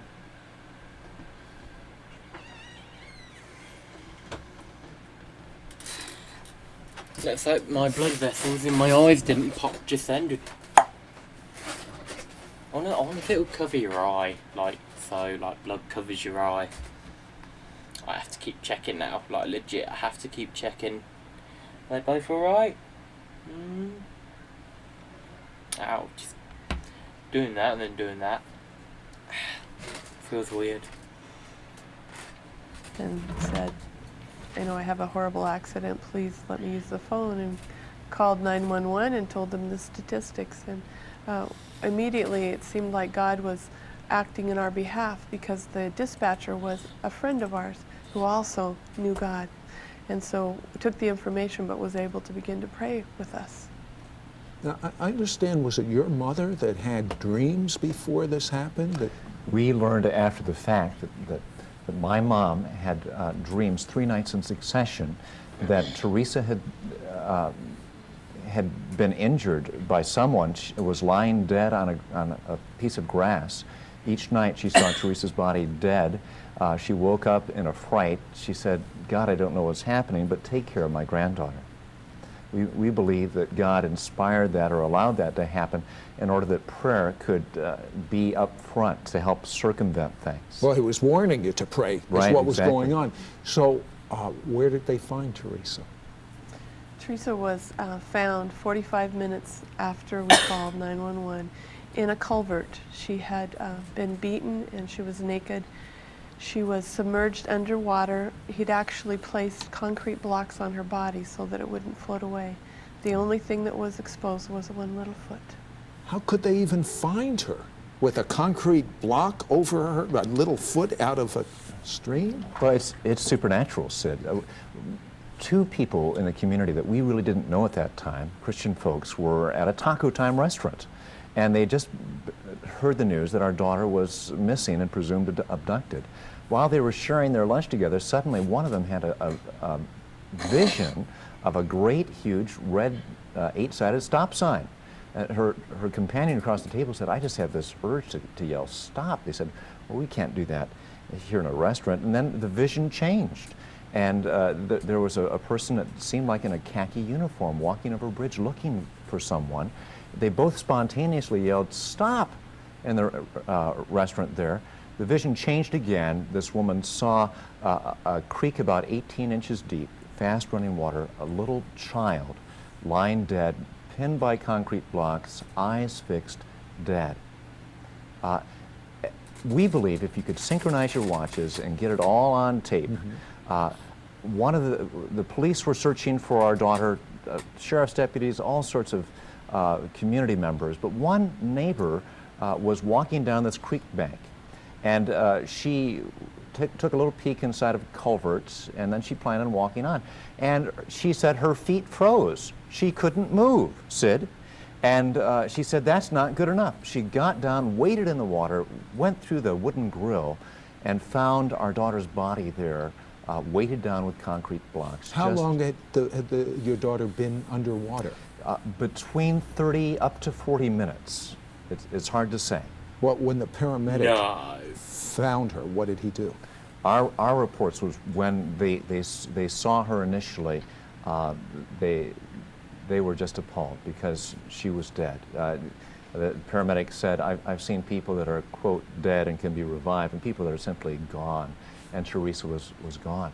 But this was another one of those coincidences that God orchestrated, that this man and his partner on the unit were Christian men. And they started to do the medical discipline.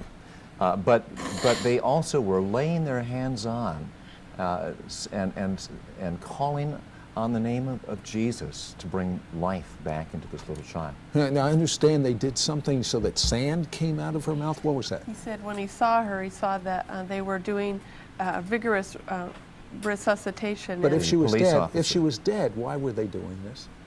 Well, it's just common that if it's an adult, they may not have continued, but because she was a child, they just do what they're supposed to do. And her abdomen was distended, so he said he just picked her up upside down and squeezed her, and all the sand and water came out. He said it's not in the protocol, but so why did he do it? He doesn't know why. He said maybe it was the Holy Spirit. Spontaneous, led by the Holy Spirit. Okay, what happened next? Well, the police officer found Brian and I and took us to the hospital, and so we actually got there before the ambulance did. And when they came in the ambulance doors, I saw my daughter on the gurney. She was naked, covered with silt, and they were doing CPR, and she was gray. And I'm a nurse, and once I've seen people that are about ready to die and those that are dead, and there was no question in my mind that she was gone. And I looked at the EMT very professionally because I wanted to know. And how could you do that to your daughter? How could you be very professional? Oh, I think there's something that takes over there. You don't want to deal with the emotions, so you border over onto the medical. Okay, and what did he tell you?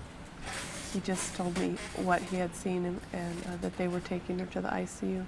So we just kind of lamely followed because we didn't know what else to do at that point. What was going on inside Well, of you? I'll tell you what was happening in me, Sid. The Spirit of God rose up in me. 3 weeks before this event, God had spoken to my heart and said, Steve, the next miracle you'll see is a resurrection from the dead. And it just was deposited in me.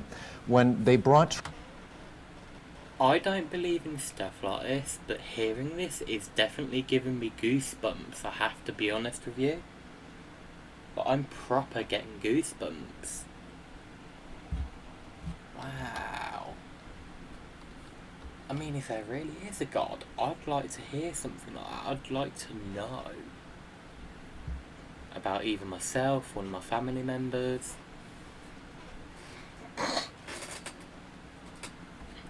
Honest to God, I'd like to know. I really would. Because I've lost 1, 2, 3, 4, almost 5, 4. Off the top of my head, 4 family members I've lost since 2009 all the way to this year. I lost my Nan Jones back in 2009 when I was 8. Jesus Christ, either 7 or 8. My dad's dad, well, my dad isn't my real dad, he's my stepdad, but I called him Grandpa, my grandpa in 2013. I know that because there's videos of him. No, there's videos of my.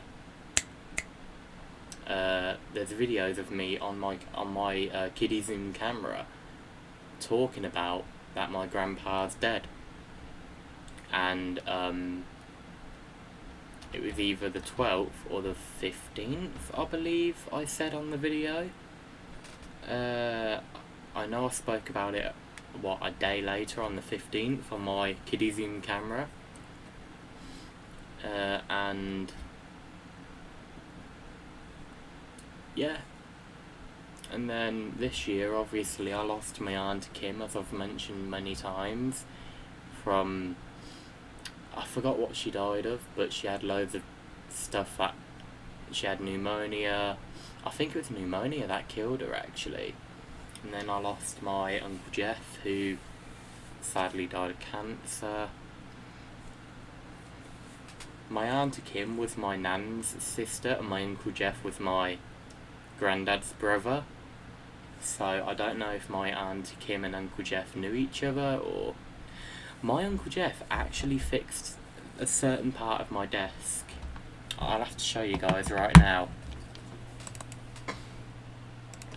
What he actually fixed was this. He actually managed to fix this. And I believe it was this side that he managed to screw back on.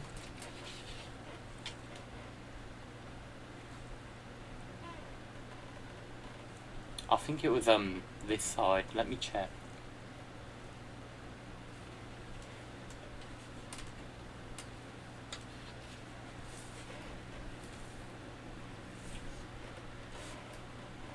Or was it both sides? I don't know.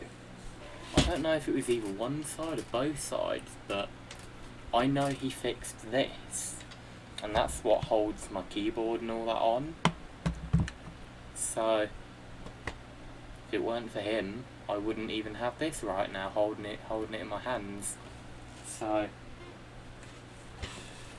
yeah. That's why I'd like to know some stuff about being like, you're gonna have a resurrection or a miracle or something happening, you know. So I'd love stuff like that. 'Cause then that gives me hope, being like, in a way, it should hopefully give me hope, being like, either one of my family members are gonna die, either I'm going to die, but I know that I'll live, blah blah blah blah blah blah blah, stuff like that, you know.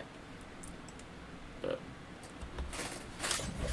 yeah, my Uncle Jeff actually fixed my desk, and I don't know if my granddad knew that, because the same day I got this gaming computer for my birthday, he was actually sitting at this computer desk putting Norton on here. And as you can see, I'm using my granddad's account for it. So, yeah, I don't know if my granddad knew that his brother actually fixed a certain part of the desk for me.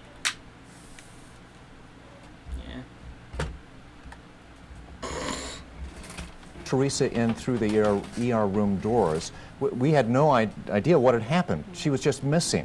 And so here she is. I saw her dead. You know, I'm a pastor and I do funeral services. I know what a dead body is. Our daughter was dead, gray. She was gone. But something rose up within me at that time. It was the Spirit of God. And Zechariah says he'll give them a spirit of grace and of supplication. And that just came over me. And I began imploring God by His grace. It was just His grace saying life from the dead. And I'll tell you what, hold that thought. We're going to find out about life from the dead. Don't go away.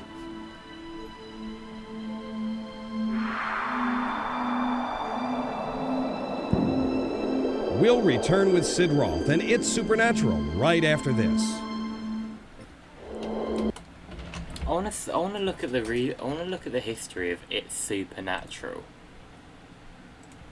It's Supernatural TV. I only said TV because I'm not sure if it's a TV show or TV series, but I don't know. Is he still alive now? I mean, in this one he looks fairly old, but how old is he now?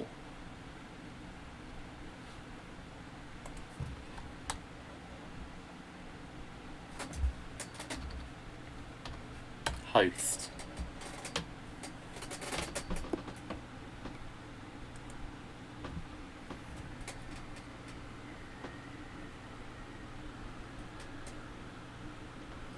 So how old is he now then? Is he alive? Is he dead?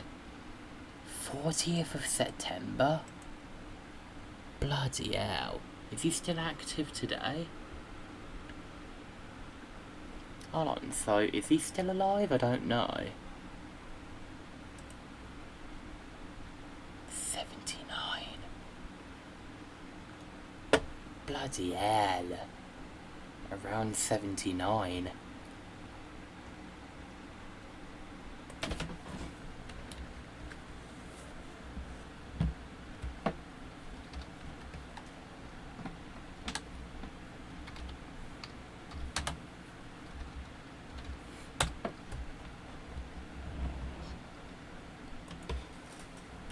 No. I want photos.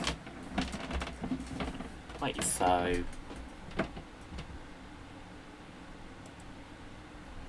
Is that him now? Oh my god, is that actually him? No way. That can't be him. From looking like that to looking like that? He looked like Rory from Mrs. Brown a little, don't you think? From looking like that to that, exactly the same chin, without a doubt. Exactly the same. Look at this part, and then, boom. Look at this photo. Exactly the same chin. Jesus Christ, wow. That's mad. Sid Roth, your investigative reporter, what would happen if your 2-year-old daughter was abducted, found buried in water with a cement block over her head, just a tiny bit of her body, with a cement block. A semen? Don't you mean a cement block? Over her. God, we don't know how to pray as we ought, but the Spirit of God blew in, and 30 to 40 people from the community, from various churches, gathered there, and they began to pray, and God gave them supernatural intelligence as to how to pray. For example, one woman was in the hospital atrium in a prayer group, and she suddenly had this strange word come into her head. It was the word medulla oblongata. And That is strange. That sounded... What is that? Is that something medical? And someone she asked, is there such a thing as a medulla oblongata? And they said, yeah, that's the center of respiration and circulation in the brain. And they said, well, the Lord is directing us to pray for the medulla. And so they did, and God would give them supernatural revelation as to how to pray. And people from the ER would come and give reports and say, we need to pray for this. And they'd say, well, we've already been doing that. What was that breeze in the emergency room? Tell me about that. Well, people that were there, even a patient walking down the hall said, I feel such an energy in this room. What is it? What is it? And one of the EMTs that was doing percussions on Teresa's chest said he kind of zoned in and forgot about everybody else in the room. It was just he and Teresa. And he said he felt a warm tropical wind come at his back, down his arms, and into Teresa's body, and she began to breathe. What happened? What happened in your opinion at that moment? God brought life from the dead. You see, Teresa was out without a heartbeat of her own for an hour and 15 or hour and 30. She was just flat out gone. In fact, her blood pH values fell to 6.3. That means her body became more and more acidic. 6.3 is a great blood gas value for a corpse, but not for a live person.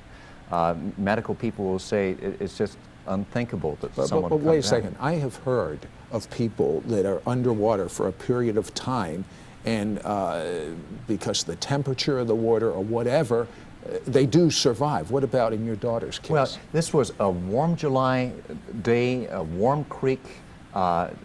This was no cold water drowning that could cause that mammalian diving reflex that some people report about. The pH values speak for themselves. You consult with a medical doctor. Who said she was dead? The doctors in the emergency room said she was dead. When she revived, the EMTs said she was dead. The police officer that saw her knew she was dead. He said he was horrified because he had hoped that they would just find her and it was some kind of mistake. And here was this little dead child, and he was looking at her.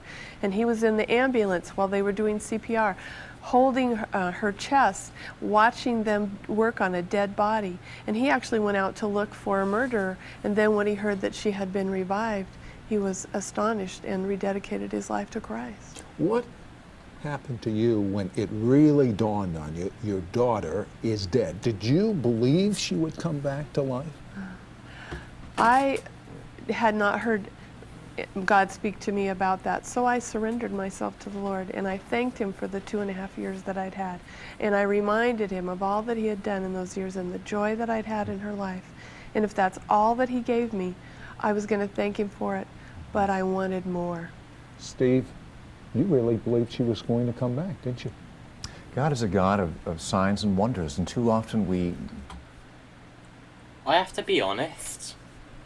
I hope they show the little girl. I really do. I really hope they show her healthy, happy. Do they at any point? Ah, oh, please say they do. Come on. What's this? Is that a family photo? No way. No way. Proud father. And do to her. He was a very angry young man. He'd never met Teresa or our family before, and he just wanted someone to take his anger out on. And so I believe he was going to molest her, but because she cried, he beat her, and then he submerged her under the water and then held her body down with this concrete block so that it wouldn't float away. Well, you have a daughter. She's supernaturally recovered. You have this young man that did a horrible thing to her. I guess the two of you really hated him. No, you know, that was part of the miracle too, because hate never came into our minds. We recognized that that man, young man, was so abducted by the enemy of our souls that he needed a miracle too. And so we were able to forgive him. But wait a second, I've got to ask you this. Did your daughter, a 2-year-old, show evidence of trauma as a result of what happened to her? Was she fearful at night? What was going on inside of her? Well, during the recovery in the hospital, we went through all kinds of things.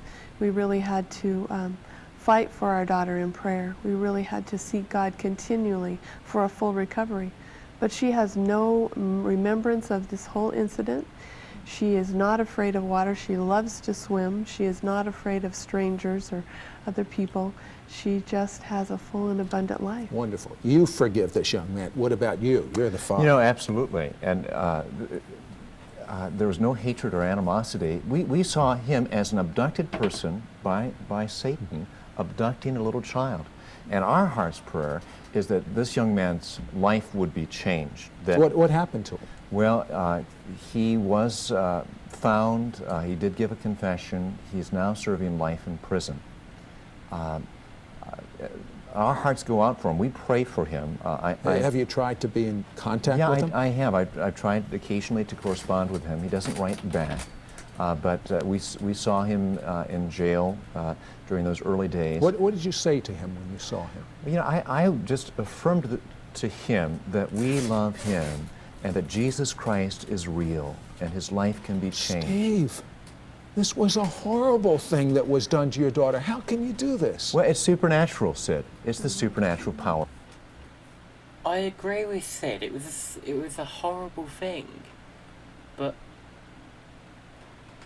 what if it wasn't someone abducted by Satan? What if they knew they were doing it? I mean, as they said, the guy got angry at something or whatever, and he had to take it out on something or someone. And obviously they took it out on their daughter. I just want to see if the daughter, if this is all true and the daughter's actually there. No, Clearly not. Bloody hell, man.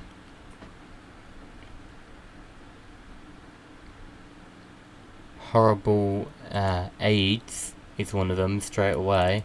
I don't mind my job, but I certainly don't love it. And it takes me way too long commuting to and from London. Number 15. Rabies. Now, I'm not joking when I say that rabies is probably the closest thing we have to an actual zombie virus. The viral infection begins with a bite wound and travels all the way to the brain. That's when you become aggressive and start to drool. Rabies is one of the few diseases that can lay dormant in your system for years, although most people start to display symptoms within 3 to 12 weeks after being bitten. Others can feel fine for up to 7 years afterwards.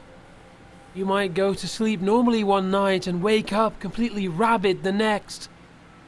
Well, almost. When the virus strikes, you'll start to feel weak and flu-like at first. You'll probably have a fever and get a heavy headache too. This initial stage can last for days. After that, things start to ramp up considerably. You'll stay awake for days and slowly start to go insane from sleep deprivation. You'll also experience extreme thirst, but you won't be able to drink. In fact, every time you try to take a drink, it will make your voice box painfully spasm. Nothing will make sense to you after a while, and this will only agitate you even further. You'll most likely act violent and experience vivid hallucinations, as the virus makes your brain swell too large to comfortably sit inside of your skull.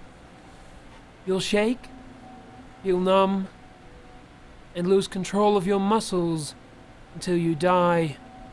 In these later stages, there's virtually nothing left for doctors to do. In all of medical history, only 10 people have ever survived the end stages of the virus. There may be plenty of preventative measures such as vaccinations, but when it comes to rabies, there is ultimately no cure. Number 14. Enterovirus D68. Also known as EVD68 for short, Enterovirus D68 has gained the attention of health officials everywhere in the recent years. Whereas most viruses tend to target newborns and the elderly, EVD68 seems to prefer children over adults, and it particularly likes teenagers too. Not only do younger people seem to contract EVD68 far more often than adults, but they also experience more serious health complications as well. You might feel like you have an ordinary cold at first, but every day you just keep feeling more congested, more fatigued, and more feverish than the last. It finally reaches the point where it feels like you simply can't breathe. You might wind up wheezing so badly that you have to stay in the hospital, especially if you already have asthma to begin with. In extreme cases, EVD68 can even permanently paralyze your limbs and face. To make matters even worse, contracting this virus is as easy as catching a cold, and it's more prevalent than ever before. From 1970 to 2005, only 26 instances of EVD68 were observed in the USA. Then, in 2014, a massive outbreak infected 1,153 people across 49 states. Many of them were rocked by the worst flu that they have ever experienced in their lives. A lot of them were hospitalized, some were paralyzed, and 14 tragically died. Oh my god, are you joking? Oh my god, my voice has gone weird again. Hold on. It sounds like I'm on helium, don't it?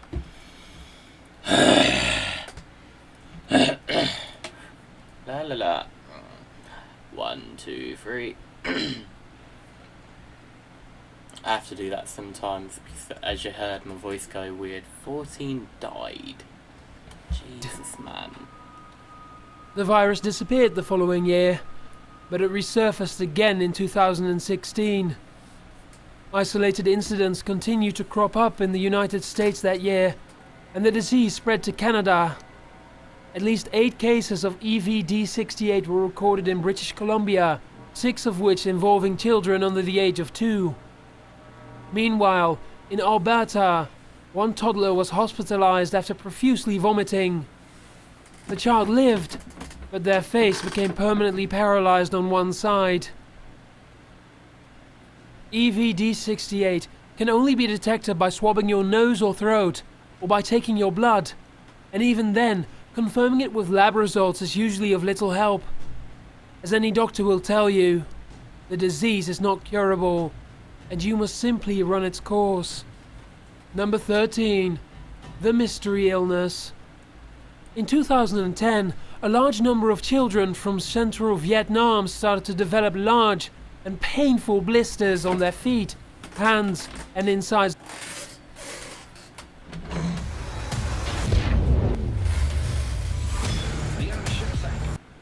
Oh, how cool. But whatever. Of their mouth. Whatever. These blisters were so extreme that they often looked like third-degree burns when they burst open. In 2011, the disease would come back to Vietnam again, this time with enough force to worry the world. That year, over 170 Vietnamese citizens came down with the illness, most of them children. This time, about 10% of the infected developed serious liver problems that led to other organ failures. 19 people died in extreme agony. The tragic outbreak triggered an investigation by the World Health Organization to determine what was responsible. They believe that the conditions could have been caused by environmental toxins, but other researchers believe the mystery illness is tied in with a virus that causes hand, foot and mouth disease in young children. In other words, no one knows for sure. Whatever its cause may be, people continue to die from the potential virus to this day, though it has become less When was this made? 2017. reported in recent years. The last notable death that made Western news was a 14-year-old girl who died of respiratory failure in the central province of Quang Ngai. Now, this is hardly the first time that a mystery illness prompted an inspection from the World Health Organization. In April of 2016, hundreds of Vietnamese citizens came down with a fever, started to vomit, developed yellow eyes and experienced extreme fatigue. When the World Health Organization went to investigate 3 months later, they found every hospital bed in the area was occupied with sick patients. Just like before, they have yet to identify the source of the problem. Number 12. Herpes simplex 1 and 2. Now, anybody who has taken a health class should already know what herpes is, so I won't dwell on this one for too long. If you're not familiar with the herpes simplex virus, it is a sexually transmitted virus that can cause open sores to form on the mouth or genitals. There's no way to fully rid yourself of them. However, sores aside, herpes can also cause a fatal complication that is way worse. Sometimes, the herpes simplex virus misses its mark and travels higher than the lips. Now, it's extremely rare, but herpes can get in your eyes, and it can even go all the way up to your brain. If you get a herpes infection in your brain, it can cause severe neurological damage. You might pass out at random, have problems speaking, experience muscle weakness or paralysis, have seizures, mental problems, double vision, and you might even perceive strong odors where there is nothing in front of you. If left untreated, this rare condition can become fatal, all from a single kiss. Number 11. Dengue fever. Transmitted by mosquito bite, dengue fever is a catch-all term that's used to cover 4 different viruses which all cause the same ailments.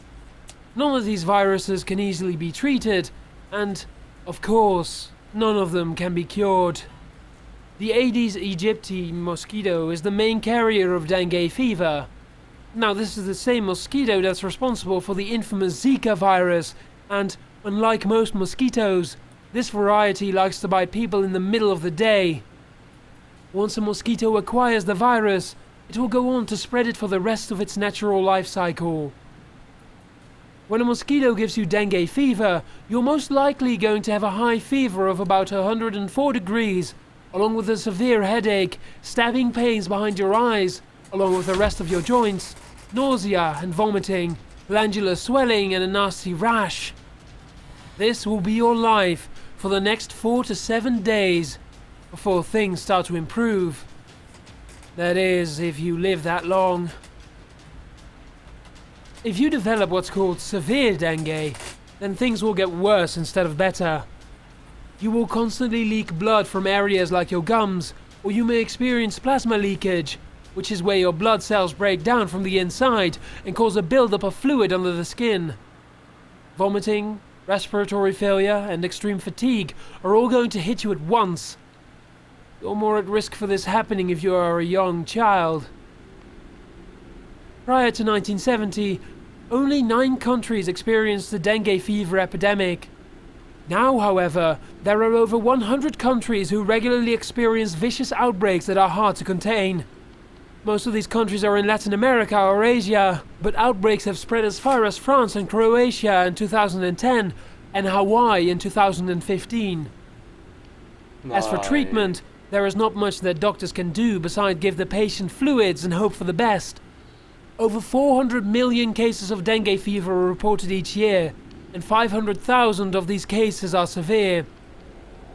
Immunization appears to be the most effective form of treatment according to the World Health Organization. Despite their best efforts, this incurable disease clings to a fatality rate of nearly 3%. Number 10. The Zika virus. The Aedes aegypti mosquito strikes again with the Zika virus, a devastating disease that not only goes after you, but your loved ones as well. And not in a traditional manner, at least as far as most infections go. It's virtually impossible to determine if a person is carrying the Zika virus just by looking at them. Most people display no symptoms. Those who do display symptoms will only experience them for a week or less. They'll develop a mild fever and maybe have some minor joint or muscle pain, a rash, a headache, or reddish eyes. They'll probably write it off as a simple cold. Little do they know, they're now a carrier. Pregnant women have the most to lose from the Zika threat. The virus causes a wide variety of unwanted birth defects, the worst being microcephaly. This is a condition which leaves the newborn child with a cranium that is undeveloped and pointed at the top. They also have severe learning disabilities and often need a caretaker with them at all times of the day.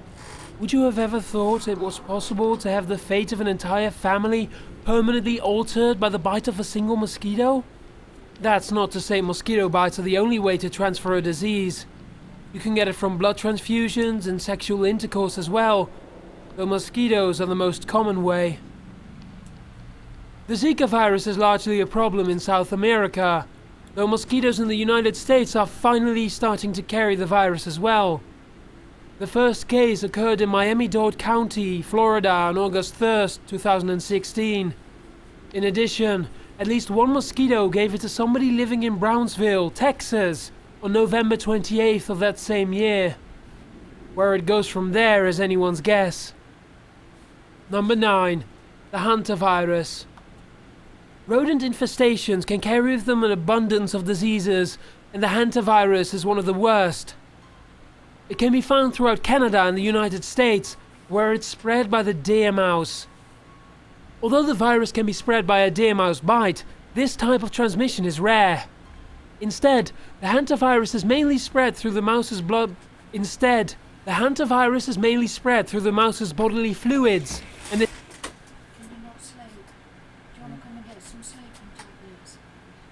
I mean, I am starting to get a little tired, so... Don't take some. Yeah.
Let's hope no food and drink related viruses come up.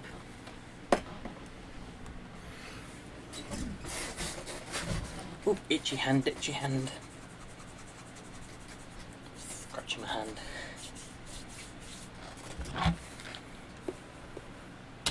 This includes particles of mouse droppings that have gone airborne. Therefore, if you are ever walking through an old barn or an abandoned house and step on fresh droppings, or even if you step on the building materials that rats use to make their nests, then you may have just released the virus straight into the air. Once you are infected with the hantavirus, it causes a condition known as hantavirus pulmonary syndrome, or HPS for short.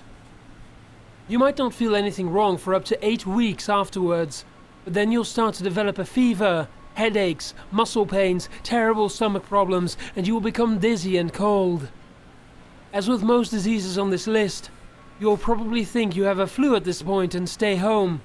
Big mistake. Within 10 days, all of your HPS symptoms worsen. You start to run out of breath all of the time and heck up really disgusting phlegm. You don't know it yet, but your lungs are actually filling with fluid, and it's probably already too late. According to the Centers for Disease Control and Prevention, once you get HPS, you only have a 68% chance of living. There is no cure. If you go to the hospital, they will stick a tube down your throat and put you on oxygen. From that point forward, survival is up to you. Number 8. Acute flash... How can survival be up to the person who has it? Like, is it one of them stupid things? Oh, should I live? Should I die? Nah, I'll choose death. Like, what? Myelitis. In July of 2016, a 3-year-old boy named Carter Roberts threw himself on the floor in extreme pain. "Mummy, Mummy, please help me," cried Carter. His parents rushed him to the hospital. It was the beginning of a long and terrifying battle against acute flaccid myelitis, also known as AFM. As doctors tried to diagnose what was wrong, Carter slowly lost movement in each of his arms.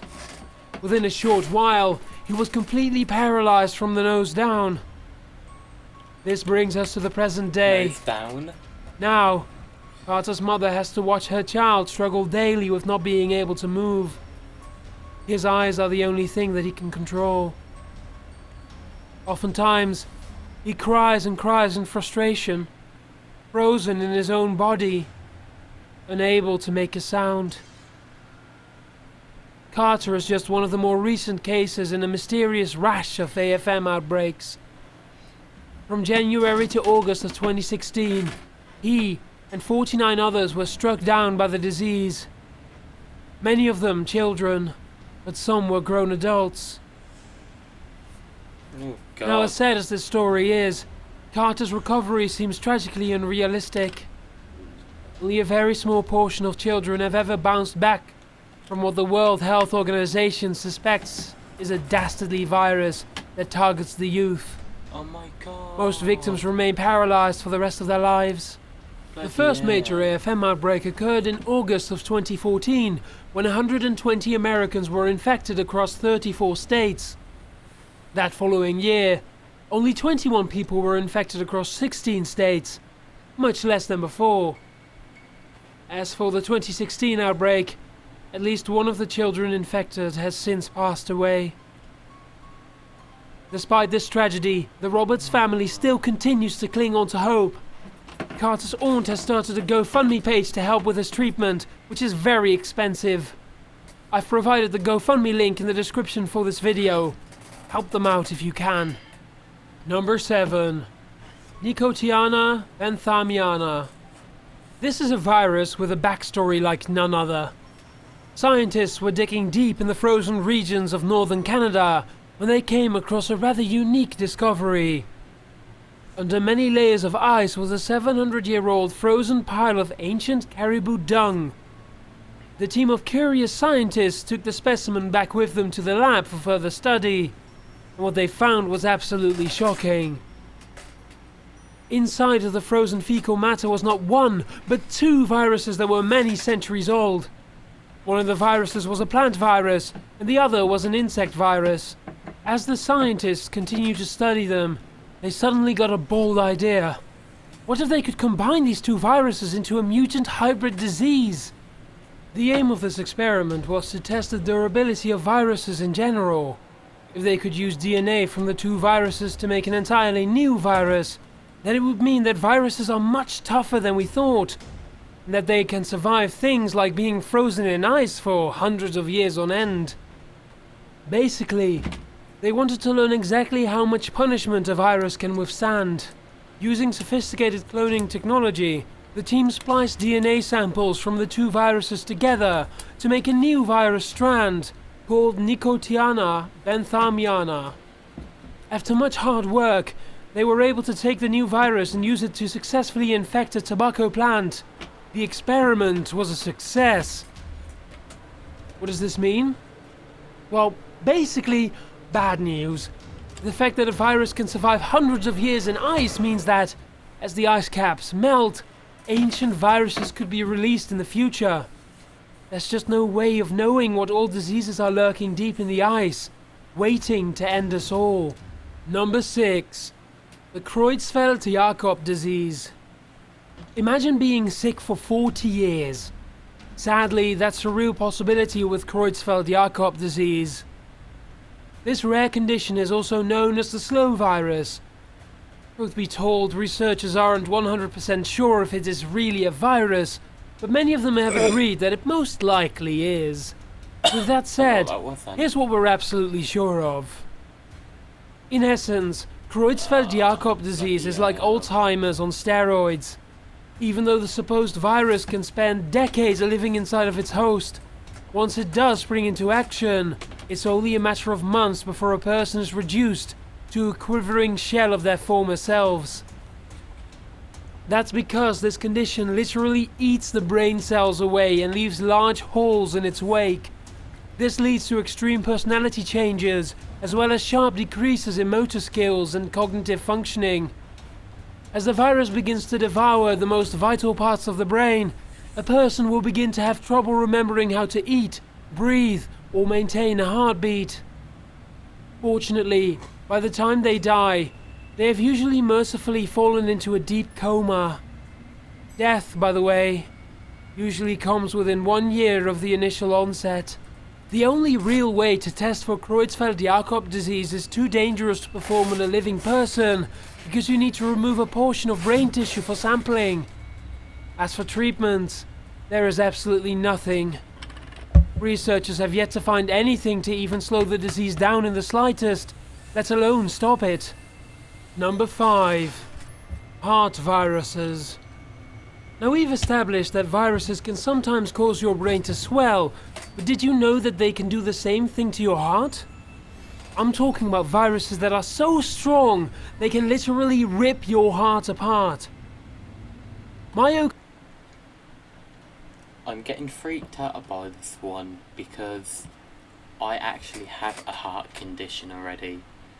It used to be a narrow diatic valve, narrow aortic, however you say it. I don't know how you say it. I've always known it as a narrow diatic valve, but ripping your heart apart, like, oh god, no. Myocarditis is the medical term used when your heart swells up so much that it causes damage. There are only a few different kinds of viruses that are strong enough to make this happen. Let's quickly take a look at them. Human herpes virus 6 is a type of herpes that no one is sure exactly how to get. It's not thought to be sexually transmitted like herpes simplex 1 and 2, and it's been found in the saliva of healthy adults. For whatever reason, it can blast apart the walls of your heart. Then, there's parvovirus B19, a nasty little disease that you can get from someone coughing or sneezing. Aside from giving you a rash on your cheek and a fever along with a runny nose, it can swell your heart up to the point where it no longer functions. Finally, virtually any member of the enterovirus family can cause myocarditis. You remember EVD68 from before? Yes, even that one. Myocarditis is so prevalent that it's believed to have caused between 5 to 20% of all cases of sudden deaths in young adults in America, though exactly what percentage of these heart failures are viruses and which are bacterial remains unclear. Either way, the heart condition can develop in as little as a week after the virus kicks in, at which point death is a serious possibility. Number 4. The variola virus. You probably have never heard of the variola virus before, but you might be familiar with what it causes. Smallpox. The variola virus is primarily spread by coughing or sneezing directly into another person's face. When this happens, open sores soon appear around the unlucky person's mouth and throat. As these pimples swell up with fluid and burst, they can get on a person's clothing and spread that way as well. In extremely rare cases, smallpox can be transmitted in the air.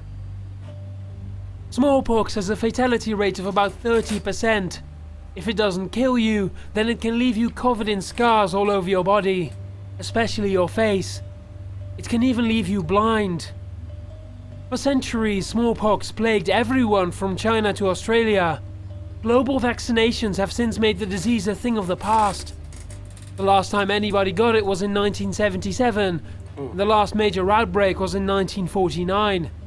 However, if you think your chances of getting it are completely nil, think again. The smallpox virus is still available in 2 places in the world. It can be found in the Centers for Disease Control and Prevention in the United States and in the Russian State Center for Research on Virology and Biotechnology. This has raised concerns that terrorists could one day acquire the virus and release it on an unsuspecting public. Number 3. Polio.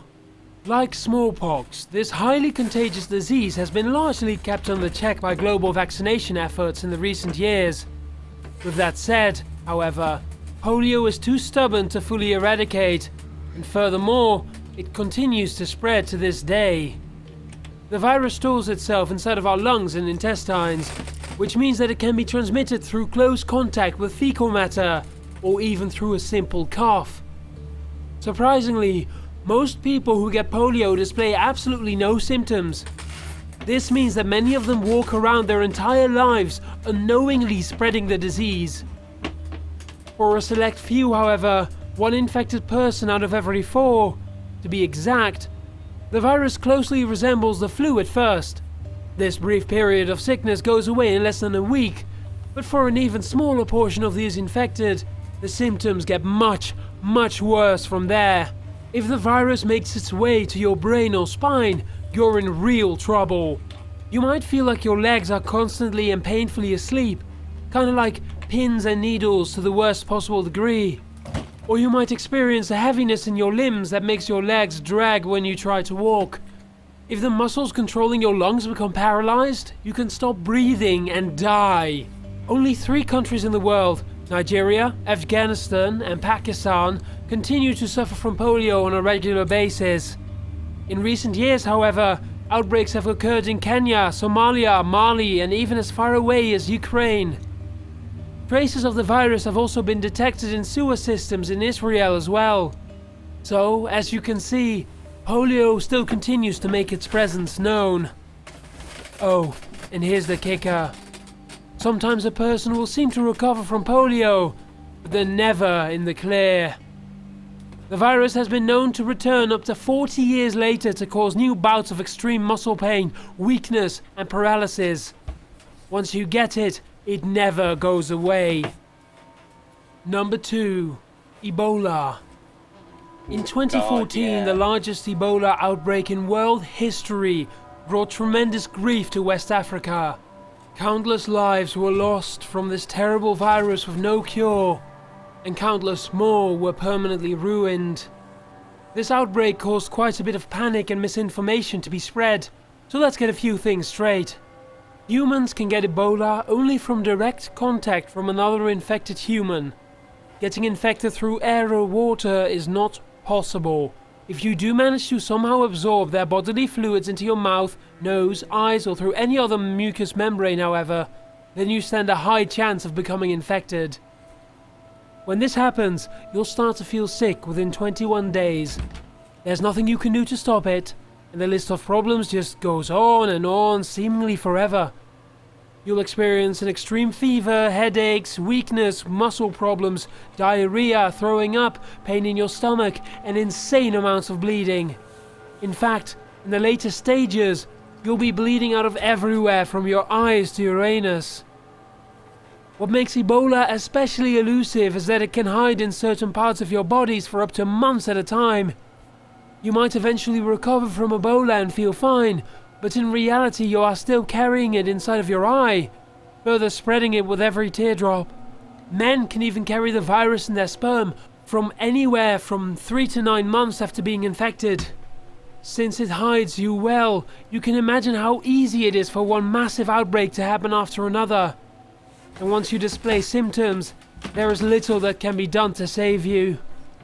Sure, doctors will give you plenty of fluids and oxygen, and they'll try to keep you alive as best they can, but it's ultimately up to you to pull through.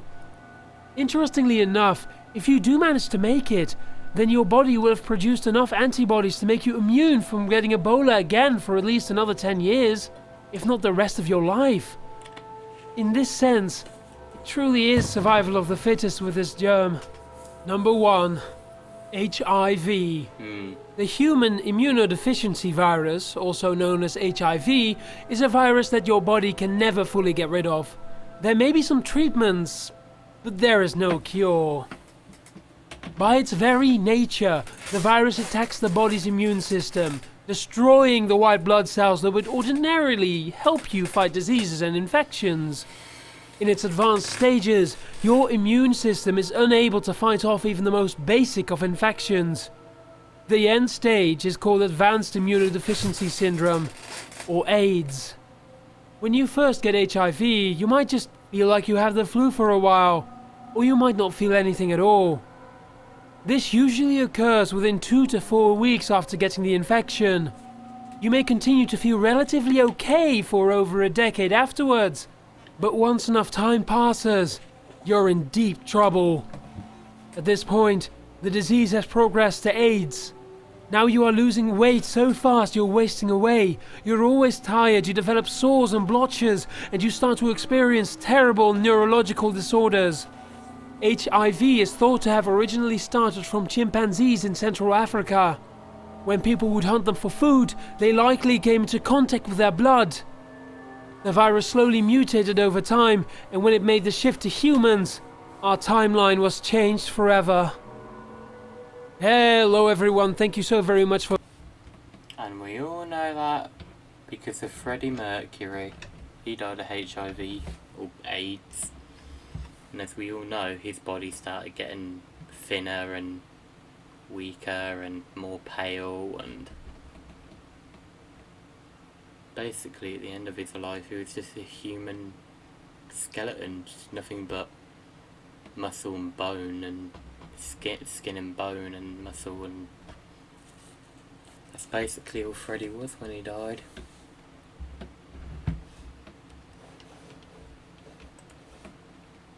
Let me just put AIDS Freddie.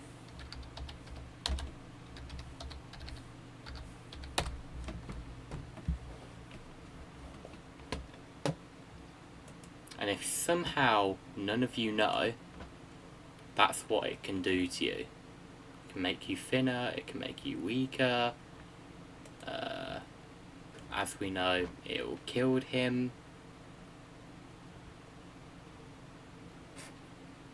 And yeah, Freddie had AIDS for 10 to 12 years when he was alive. That's also including Radio Gaga. What songs did he make? I should know all this by now.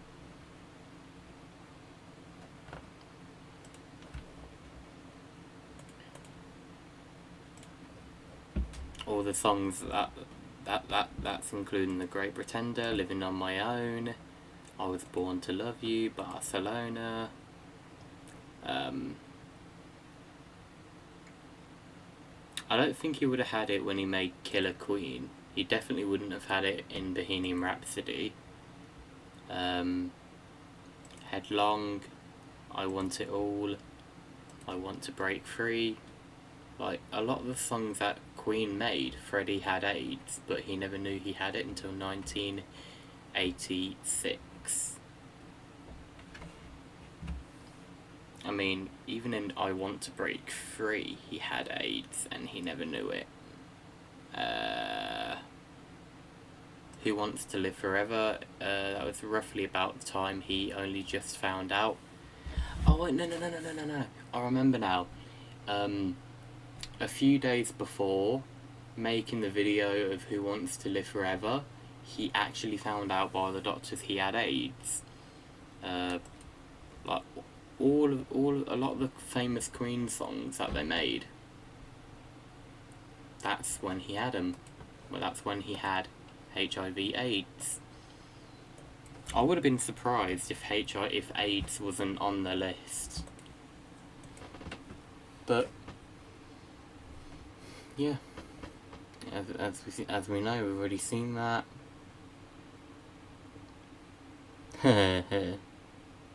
Wonder what that is. Oh, I know. Yeah, that's the charity live stream thing. Where has it gone? 8.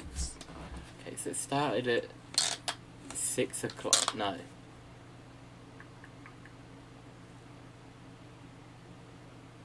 When did the live stream start again? I forgot. It started at what? 4 o'clock, which would have been 16:00. Was it? No, it started at 6 o'clock. 6, 7, 8, 9, 10, 11, 12, 1. 2, 3, 4, 5, 6, 7. That was 7 hours. He said 8 hours, not 7. Unless I'm wrong. I don't know. But yeah. Right, I'm gonna end it here, guys, because yeah, a lot of the stuff I'm bloody worried about now. But thankfully, a lot of it weren't even in the UK. Thankfully. I mean, at the minute it's not. So yeah, I'm gonna end it here. So thank you guys so much for watching this live stream. I hope you enjoyed this live stream. Give it a thumbs up if you did. Like, comment and subscribe. Make sure to hit the bell icon so you guys get notified on when I upload or live stream. And yeah, I'll see you guys in the next live stream or video. Bye.